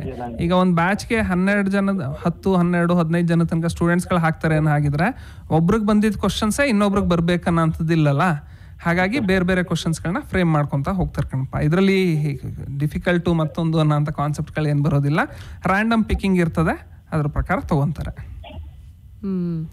ಯಶವಂತ್ ಅವರೇ, ಕಾರ್ಯಕ್ರಮದ ಕೊನೆಗೆ ಸರ್ ನಂಬರ್ ಕೊಡ್ತೀವಿ, ಮತ್ತೆ ನಿಮ್ಗೇನಾದರೂ ಪ್ರಶ್ನೆಗಳಿದ್ರೆ ಕೇಳ್ಕೋಬಹುದು ಆಮೇಲೆ. ಧನ್ಯವಾದ. ಹಾಗೆ ಮುಂದುವರೆದ ಹಾಗೆ ಸರ್, ಎಲ್ಲಿ ಈಗ ಇದುವರೆಗಿನ ನಿಮ್ಮ ವ್ಯಾಲ್ಯೂಯೇಷನ್ ಅನುಭವದಲ್ಲಿ ತುಂಬ ಚೆನ್ನಾಗಿ ಓದಿರ್ತಾರೆ, ಬರ್ದಿರ್ತಾರೆ, 100ಕ್ಕೆ 100 ಬರಬೇಕು ಅಂತಾನೆ ಬರ್ದಿರ್ತಾರೆ, ಎಲ್ಲಿ ಅವರು ಮಾರ್ಕ್ಸ್ನ ಕಳ್ಕೊಳ್ಳುವಂತಹ ಚಾನ್ಸಸ್ ಇರುತ್ತೆ? ಮೇಡಮ್, ಸಿಂಪಲ್ ಕಾನ್ಸೆಪ್ಟ್ಸ್ಗಳು. ಈಗ ಏನಂತ ಹೇಳಿದ್ರೆ ಎಲ್ಲರೂ ಅನ್ಕೊಂತಾರೆ 5 ಮಾರ್ಕ್ಸ್ನಲ್ಲಿ ಮಾರ್ಕ್ಸ್ ಹೋಗ್ಬೋದು ಅನ್ನೋಂಥದ್ದು. ಸಾಮಾನ್ಯವಾಗಿ 5 ಮಾರ್ಕ್ಸ್ನ ಹೀಗೆ ಬರಿಬೇಕನ್ನೋಂಥದ್ದು ಪ್ರೊಸೀಜರ್ ಎಲ್ರಿಗೂ ಗೊತ್ತಿರ್ತದೆ, ಅಟೆಂಡ್ ಮಾಡ್ತಾರೆ, ಅದರಲ್ಲೇನು ಸಮಸ್ಯೆ ಆಗೋದಿಲ್ಲ. ಸಾಮಾನ್ಯವಾಗಿ 1 ಮಾರ್ಕ್ಸ್ ಕ್ವಶನ್ಸ್ಗಳಿರುತ್ತಲ್ಲ ಮೇಡಮ್, ಎಲ್ಲೋ ಒಂದನ್ನ ಟ್ವಿಸ್ಟ್ ಮಾಡೋ ಅಂತ ಚಾನ್ಸಸ್ಗಳಿರುತ್ತೆ. ನೇರವಾಗಿರೋದಿಲ್ಲ ಕ್ವಶನ್ಸ್ಗಳು. ಕೆಲವೊಂದು ಸಬ್ಜೆಕ್ಟ್ನ ಅರ್ಥ ಮಾಡ್ಕೊಂಡಿದ್ರೆ ಮಾತ್ರ ಅದನ್ನ ಬರೆಯೋದಕ್ಕೆ ಚಾನ್ಸಸ್ ಇರುತ್ತೆ. ಯಾವುದೇ ಕಾರ್ನರ್ ಇಂದ ಬೇಕಾದ್ರೂ, ನಾವೇನು ಪ್ರಿಸ್ಕ್ರೈಬ್ಡ್ ಅಂತ ಏನು ಹೇಳೋದಿಲ್ಲ, ಏನ್ ಬೇಕಾದ್ರೂ ಕೇಳೋ ಅಂಥದಕ್ಕೆ. ಯಾವ ಚಾಪ್ಟರ್ಗೆ ವೇಟೇಜ್ ಕೊಟ್ಕೊಂಡು 1 ಮಾರ್ಕ್ಸ್ ಹೇಳಿರ್ತೀವಿ, ಅದರಲ್ಲಿ ಯಾವುದನ್ನಾದ್ರೂ ತೆಗೆದು ಕೊಡೋ ಅಂಥದ್ದು. ಯಾರು ಕಂಪ್ಲೀಟ್ ಆಗಿ ಟೆಕ್ಸ್ಟ್ ಬುಕ್ನ PU ಬೋರ್ಡ್ ಸಜೆಸ್ಟ್ ಮಾಡಿರುವಂಥ ಟೆಕ್ಸ್ಟ್ ಬುಕ್ನ ಕಂಪ್ಲೀಟ್ ಆಗಿ ಥರವಾಗಿ ಓದಿರ್ತಾರೆ, ಅವ್ರಗಳಿಗೆ ಪ್ರಾಬ್ಲಮ್ ಆಗೋದಿಲ್ಲ ಮೇಡಮ್ 100 ಔಟ್ ಆಫ್ 100 ಸ್ಕೋರ್ ಮಾಡೋದ್ರಲ್ಲಿ. ಯಾರಿಗೆ ಸಮಸ್ಯೆ ಆಗಿರುತ್ತೆ ಅಂತ ಹೇಳಿದ್ರೆ ಅದು ಬಿಟ್ಟು ಬೇರೆ ಅಂತ ಮಾರ್ಕೆಟ್ನಲ್ಲಿ ಸಿಗುವಂತ ಅದರ್ ಇದನ್ನ ಗೈಡ್ಗಳನ್ನ ಓದಿ ಅದೇ ಸರಿ ಅಂತ ಅನ್ಕೊಂಡು ಇದು ಹೋಗಿ ಅವರು ಅಲ್ಲಿರೋದೇ ಸರಿ ಅಂತ ಅನ್ಕೊಂಡ್ಬಿಟ್ಟಿರ್ತಾರೆ. ನಮ್ಗಳಿಗೆ ಮಾರ್ಗಸೂಚಿ ಇರುವಂಥದ್ದೇ ಅದು. ಏನು PU ಬೋರ್ಡ್ ಪ್ರಿಸ್ಕ್ರೈಬ್ ಮಾಡಿದೆ ಅದರಲ್ಲಿ ಏನಿದೆ ಅದರಲ್ಲಿರೋ ಹಾಗೆ ಇದು ಮಾಡ್ಬೇಕನ್ನೋ ಅಂಥದ್ದು. ಇಂಥ ಕೇಸಸ್ಗಳಲ್ಲಿ ಸಮ್ಟೈಮ್ಸ್ ಹುಡುಗರುಗಳು 100 ಔಟ್ ಆಫ್ 100ನ ಮಿಸ್ ಮಾಡ್ತಾರೆ, ಕನ್ಫ್ಯೂಸ್ ಆಗೋವಂಥದ್ದು, ಈ ಕ್ವಶನ್ ಇನ್ನೊಂದು ಬರೆಯೋವಂಥದ್ದು, ಎಕ್ಸ್ಪಾನ್ಷನ್ಸ್ಗಳನ್ನ ಬರಿಬೇಕಾದ್ರೆ ಪ್ರಾಪರ್ ಆಗಿ ಎಕ್ಸ್ಪ್ಯಾಂಡ್ ಮಾಡ್ದಾನೆ ಇರೋ ಅಂಥದ್ದು. ಈ ಥರದ ಇದರಲ್ಲಿ ಮಾರ್ಕ್ಸ್ಗಳನ್ನ ಕಳ್ಕೊಳ್ಳೋ ಅಂತ ಚಾನ್ಸಸ್. 5 ಮಾರ್ಕ್ಸ್ನಲ್ಲಿ ಸಾಮಾನ್ಯವಾಗಿ ಒಂದಲ್ಲ ಇನ್ನೊಂದರಲ್ಲಿ ಪಿಕಪ್ ಮಾಡ್ಕೊಂಡ್ಬಿಡ್ತಾರೆ. ಈಗ ಹೋಗುವಂಥದ್ದೇ ಈ 1 ಮಾರ್ಕ್ಸ್ ಈ ಥರದ ಕಾನ್ಸೆಪ್ಟ್ಸ್ಗಳಲ್ಲಿ ಹೋಗುತ್ತೆ. ಇಲ್ಲಿ MCQ ನಲ್ಲಂತೂ 100% ಗೊತ್ತಾಗ್ಲಿಲ್ಲ ಅಂತ ಹೇಳಿದ್ರೆ ಮಾರ್ಕ್ಸ್ ಕಳ್ಕೊಳ್ಳೋ ಅಂತ ಚಾನ್ಸಸ್ಗಳು ಇರುತ್ತೆ. ಹಾಗಾಗಿ ನಾನು ಹೇಳೋ ಅಂಥದ್ದು, ನೇರವಾಗಿರೋದನ್ನ ನೋಡಿ ಒಂದಲ್ಲ 2 ಸರಿ ಕ್ವಶನ್ಸ್ಗಳನ್ನ ಓದಿ ಅರ್ಥ ಮಾಡ್ಕೊಳ್ಳಿ, ಅರ್ಥ ಮಾಡ್ಕೊಂಡು ಕ್ವಶನ್ಸ್ಗಳನ್ನ ಅಟೆಂಡ್ ಮಾಡಿ ಅನ್ನೋಂಥದ್ದು. ಅರ್ಥ ಮಾಡ್ಕೊಳ್ಳೋದನ್ನ ಏನಾಗುತ್ತೆ, ಗಾಬರಿ ನಂಗೆ ಗೊತ್ತಿದೆ ಅಂತ ಓವರ್ ಕಾನ್ಫಿಡೆನ್ಸ್ನಲ್ಲಿ ಟಿಕ್ ಮಾಡೋಂಥ ಚಾನ್ಸಸ್ಗಳು ಸಮ್ಟೈಮ್ಸ್ ಇರುತ್ತೆ. ಕರೆಕ್ಟಾಗಿ ನೋಡಿ ಕ್ವಶನ್ಸ್ನ ಅರ್ಥ ಮಾಡ್ಕೊಂಡ್ರೆ ಆನ್ಸರ್ ಮಾಡ್ಬೋದು. ಅದಕ್ಕೆ ಹೇಳುವಂಥದ್ದು, ಇಲ್ಲಿ ಮುಂಚೆ ಆಗಿದ್ದಿದ್ರೆ ನೇರವಾಗಿ ಕ್ವಶನ್ಸ್ಗಳನ್ನ ಮುಂಚೆಯಿಂದಲೂ ಕ್ವಶನ್ ಪೇಪರ್ಗಳು ಹಾಗೆ ಸೆಟ್ ಆಗ್ತಿರೋಂಥದ್ದು, ಇಂಟರ್ಮೀಡಿಯೇಟು, ಡಿಫಿಕಲ್ಟಿ ಮತ್ತು ಡೈರೆಕ್ಟ್ ಕ್ವಶನ್ಸ್ಗಳನ್ನ ಕೇಳುವಂಥದ್ದು. ಸೊ ಡೈರೆಕ್ಟ್ ಕ್ವಶನ್ಸ್ಗಳನ್ನ ಅಟೆಂಡ್ ಮಾಡೋದಕ್ಕೆ ಏನು ಪ್ರಾಬ್ಲಮ್ ಆಗೋದಿಲ್ಲ. ಈ ಅನಲೈಸ್ ಮಾಡ್ಬೇಕಾಗಿ ಬರುತ್ತಲ್ಲ ಕ್ವಶನ್ಸ್ಗಳು, ಇದು ಪ್ರಾಪರ್ ಆಗಿದೆಯಾ ಇಲ್ಲ ಅಂತ ಕೇಸಸ್ನಲ್ಲಿ ಮಕ್ಳುಗಳು ಮಾರ್ಕ್ಸ್ಗಳನ್ನ ಕಳ್ಕೊಂತಾರೆ ಮೇಡಮ್. ಕೆಲವೊಂದು ಓವರ್ ಕಾನ್ಫಿಡೆನ್ಸ್ ಅಲ್ಲಿ ಇರ್ಬೋದು ಅಥವಾ ಅದು ಅರ್ಥ ಆಗದೇ ಇರೋ ಅಂತ ಕಾನ್ಸೆಪ್ಟ್ಸ್ಗಳಲ್ಲಿ. ಈಗ ಮುಖ್ಯ ಪರೀಕ್ಷೆಗೆ ಅಂದರೆ ಫೈನಲ್ ಎಕ್ಸಾಮಿನೇಷನ್ ಟೈಮ್ ಟೇಬಲ್ ಬಂದಿರೋದ್ರಿಂದ ಸುಮಾರು ಅವ್ರಿಗೆ ಇನ್ನೂ 1 ತಿಂಗಳು ಟೈಮ್ ಸಿಗುತ್ತೆ. ನಿಮ್ಮ ಅಂದರೆ ಹಾಸನ ಜಿಲ್ಲಾ ಪದವಿ ಪೂರ್ವ ಉಪನ್ಯಾಸಕರ ವೇದಿಕೆ, ನಿಮ್ಮ ಫೋರಮ್ ಏನಿದೆ ಕಂಪ್ಯೂಟರ್ ಸೈನ್ಸ್, ನೀವು ಕೂಡ ಕ್ವಶನ್ ಬ್ಯಾಂಕ್ ಬಿಟ್ಟಿದ್ದೀರಲ್ವಾ? ಹೌದು ಮೇಡಮ್, ನಮ್ಮಲ್ಲಿ ಶಂಕರಯ್ಯ ಸರ್ ಅದನ್ನ ಲೀಡ್ ಮಾಡ್ತಾ ಇದ್ದಾರೆ, ಕಂಪ್ಯೂಟರ್ ಸೈನ್ಸ್ ಫೋರಮ್. ಅವ್ರ ಮಾರ್ಗದರ್ಶನದಲ್ಲಿ ಕ್ವಶನ್ ಬ್ಯಾಂಕ್ಸ್ಗಳನ್ನ ಪ್ರಿಪರೇಷನ್ಸ್ಗಳೆಲ್ಲ ಆಗಿದೆ ಅಂತ ಹೇಳಿದ್ರೆ ಅದಕ್ಕಾಗಿ ಏನು ಸಪ್ರೇಟ್ ಬುಕ್ ಅಂತ ಮಾಡ್ಬಿಟ್ಟಿಲ್ಲ, ಅವ್ರ ಲೆವೆಲ್ನಲ್ಲಿ ಏನೆಲ್ಲ ಸರ್ಕ್ಯುಲೇಷನ್ಸ್ಗಳು ಏನೆಲ್ಲ ಫಾರ್ಮೇಷನ್ಸ್ಗಳು ಆಗುತ್ತೆ ಅನ್ನೋಂಥದ್ದನ್ನ ಬುಕ್ ಅಂತ ಮಾಡಿಲ್ಲ. ಈಗ ಸದ್ಯಕ್ಕೆ ನಮ್ಮದು ಫೋರಮ್ ಆ್ಯಕ್ಟಿವ್ ಇರಲಿಲ್ಲ. ಲಾಸ್ಟ್ 2 yearsಯಿಂದ ಅದನ್ನು ಶಂಕರಯ್ಯ ಸರ್ ಇನಿಷಿಯೇಟ್ ಮಾಡಿ ಕಂಪ್ಲೀಟಾಗಿ ಫೋರಮ್ ಅಂತ ಫಾರ್ಮೇಷನ್ ಮಾಡಿ ಅದರಿಂದ ಈ ಸರಿ ಪ್ರಾಕ್ಟಿಕಲ್ ರೆಕಾರ್ಡ್ ಬುಕ್ಸ್ಗಳನ್ನ ಮತ್ತು ಅದಕ್ಕೆ ಬೇಕಾಗಿರೋಂಥ ಮ್ಯಾನ್ಯುಯಲ್ ಬುಕ್ಸ್ಗಳನ್ನ ಮಾಡಿ ಫೋರಮಿಂದ ಮಾಡಿದ್ದಾರೆ. ಮುಂಬರೋ ದಿನಗಳಲ್ಲಿ ಮತ್ತೆ ಅದಕ್ಕೆ ಕ್ವಶನ್ ಬ್ಯಾಂಕ್ಸ್ಗಳನ್ನ ಮಾಡುವಂಥ ಇದನ್ನು ಮಾಡ್ತಾರೆ. ಆಲ್ರೆಡಿ ಕ್ವಶನ್ ಬ್ಯಾಂಕ್ಸ್ಗಳನ್ನ ಮಾಡಿದ್ದಾರೆ. ನಮಗೆ MCQ ಕ್ವಶನ್ಸ್ಗಳು ಬಂದಾಗ ಚಾಪ್ಟರ್ ವೈಸ್ನಲ್ಲಿ ಗೂಗಲ್ ಫಾರ್ಮ್ ಮಾಡಿ ಗ್ರೂಪ್ಗಳಲ್ಲಿ ಹಾಕಿದ್ದಾರೆ. ಸೊ ವಿದ್ಯಾರ್ಥಿಗಳು ಯಾವ ಥರದ MCQ ಕ್ವಶನ್ಸ್ಗಳು ಬರುತ್ತೆ ಅನ್ನೋಂಥದ್ದನ್ನ ಈಗ ಆನ್ಲೈನಲ್ಲಿ ನಿಮಗೆ MCQ ಕ್ವಶನ್ಸ್ಗಳನ್ನ ಅಟೆಂಡ್ ಮಾಡಬೇಕಲ್ಲ, ಆ ಕ್ವಶನ್ಸ್ಗಳನ್ನ ಟಿಕ್ ಮಾಡಿದ್ರೆ ಸರಿ ಇದ್ರೆ ಆನ್ಸರ್ ಎಲ್ಲ ಕ್ವಶನ್ಸ್ನು ಅಟೆಂಡ್ ಮಾಡ್ಕೊಂಡು ಹೋದ ಎಂಡಿಗೆ ಚಾಪ್ಟರ್ ವೈಸ್ನಲ್ಲಿ ಬಿಟ್ಟಿದ್ದಾರೆ. ಸೊ ಹಾಗಾಗಿ ನಮ್ಮ ಫೋರಮ್ ಗ್ರೂಪ್ನಲ್ಲಿ ಬಿಟ್ಟಿದ್ದಾರೆ. ಸೊ ಅದನ್ನ ಅಟೆಂಡ್ ಮಾಡ್ಕೊಂಡ್ರೆ ಮಕ್ಳುಗಳಿಗೆ ಯಾವ್ದ್ರಿಂದ ಯಾವ್ಯಾವ ಚಾಪ್ಟರಿಂದ ಏನೇನು ಥರದ ಕ್ವಶನ್ಸ್ಗಳನ್ನ ಅವ್ರಿಗೂ ವಿದ್ಯಾರ್ಥಿಗಳಿಗೂ ಕೂಡ ನಾವು ಸರ್ಕ್ಯುಲೇಟ್ ಮಾಡಿರ್ತೀವಿ ಲಿಂಕ್ಗಳನ್ನ. ಸೊ ಅವರು ಅಟೆಂಡ್ ಮಾಡಿಕೊಂಡು ಸರಿ ತಪ್ಪು ಆನ್ಸರ್ಸ್ಗಳನ್ನ ನೋಡ್ಕೊಳ್ಳೋದು ಕೂಡ ಫಾರ್ಮೇಷನ್ ಮಾಡಿದ್ದಾರೆ ಮೇಡಮ್ ಆಲ್ರೆಡಿ. ಈ ಕಾರ್ಯಕ್ರಮವನ್ನು ಕೇಳದೇ ಇರುವಂತಹ ವಿದ್ಯಾರ್ಥಿಗಳಿಗೆ ಇವತ್ತಿನ ಈ ಕಾರ್ಯಕ್ರಮ ನಮ್ಮ ಹಾಸನದ AIR ಹಾಸನ್ ಯೂಟ್ಯೂಬ್ ಚಾನಲಲ್ಲಿ ಕೂಡ ಲಭ್ಯ ಇದೆ, ಅಲ್ಲಿ ಕೂಡ ಕೇಳ್ಕೋಬಹುದು. ಇನ್ನೇನಾದರೂ ಅವ್ರಿಗೆ ಪ್ರಶ್ನೆಗಳಿದ್ರೆ ನಿಮ್ಮನ್ನ ಸಂಪರ್ಕ ಮಾಡಲಿ ಮೇಡಮ್. ನಾನು ಕ್ಲಾರಿಫೈ ಮಾಡಿ ನಮ್ಮ ನಂಬರ್ ಹೇಳಿ ತಮ್ಮದು.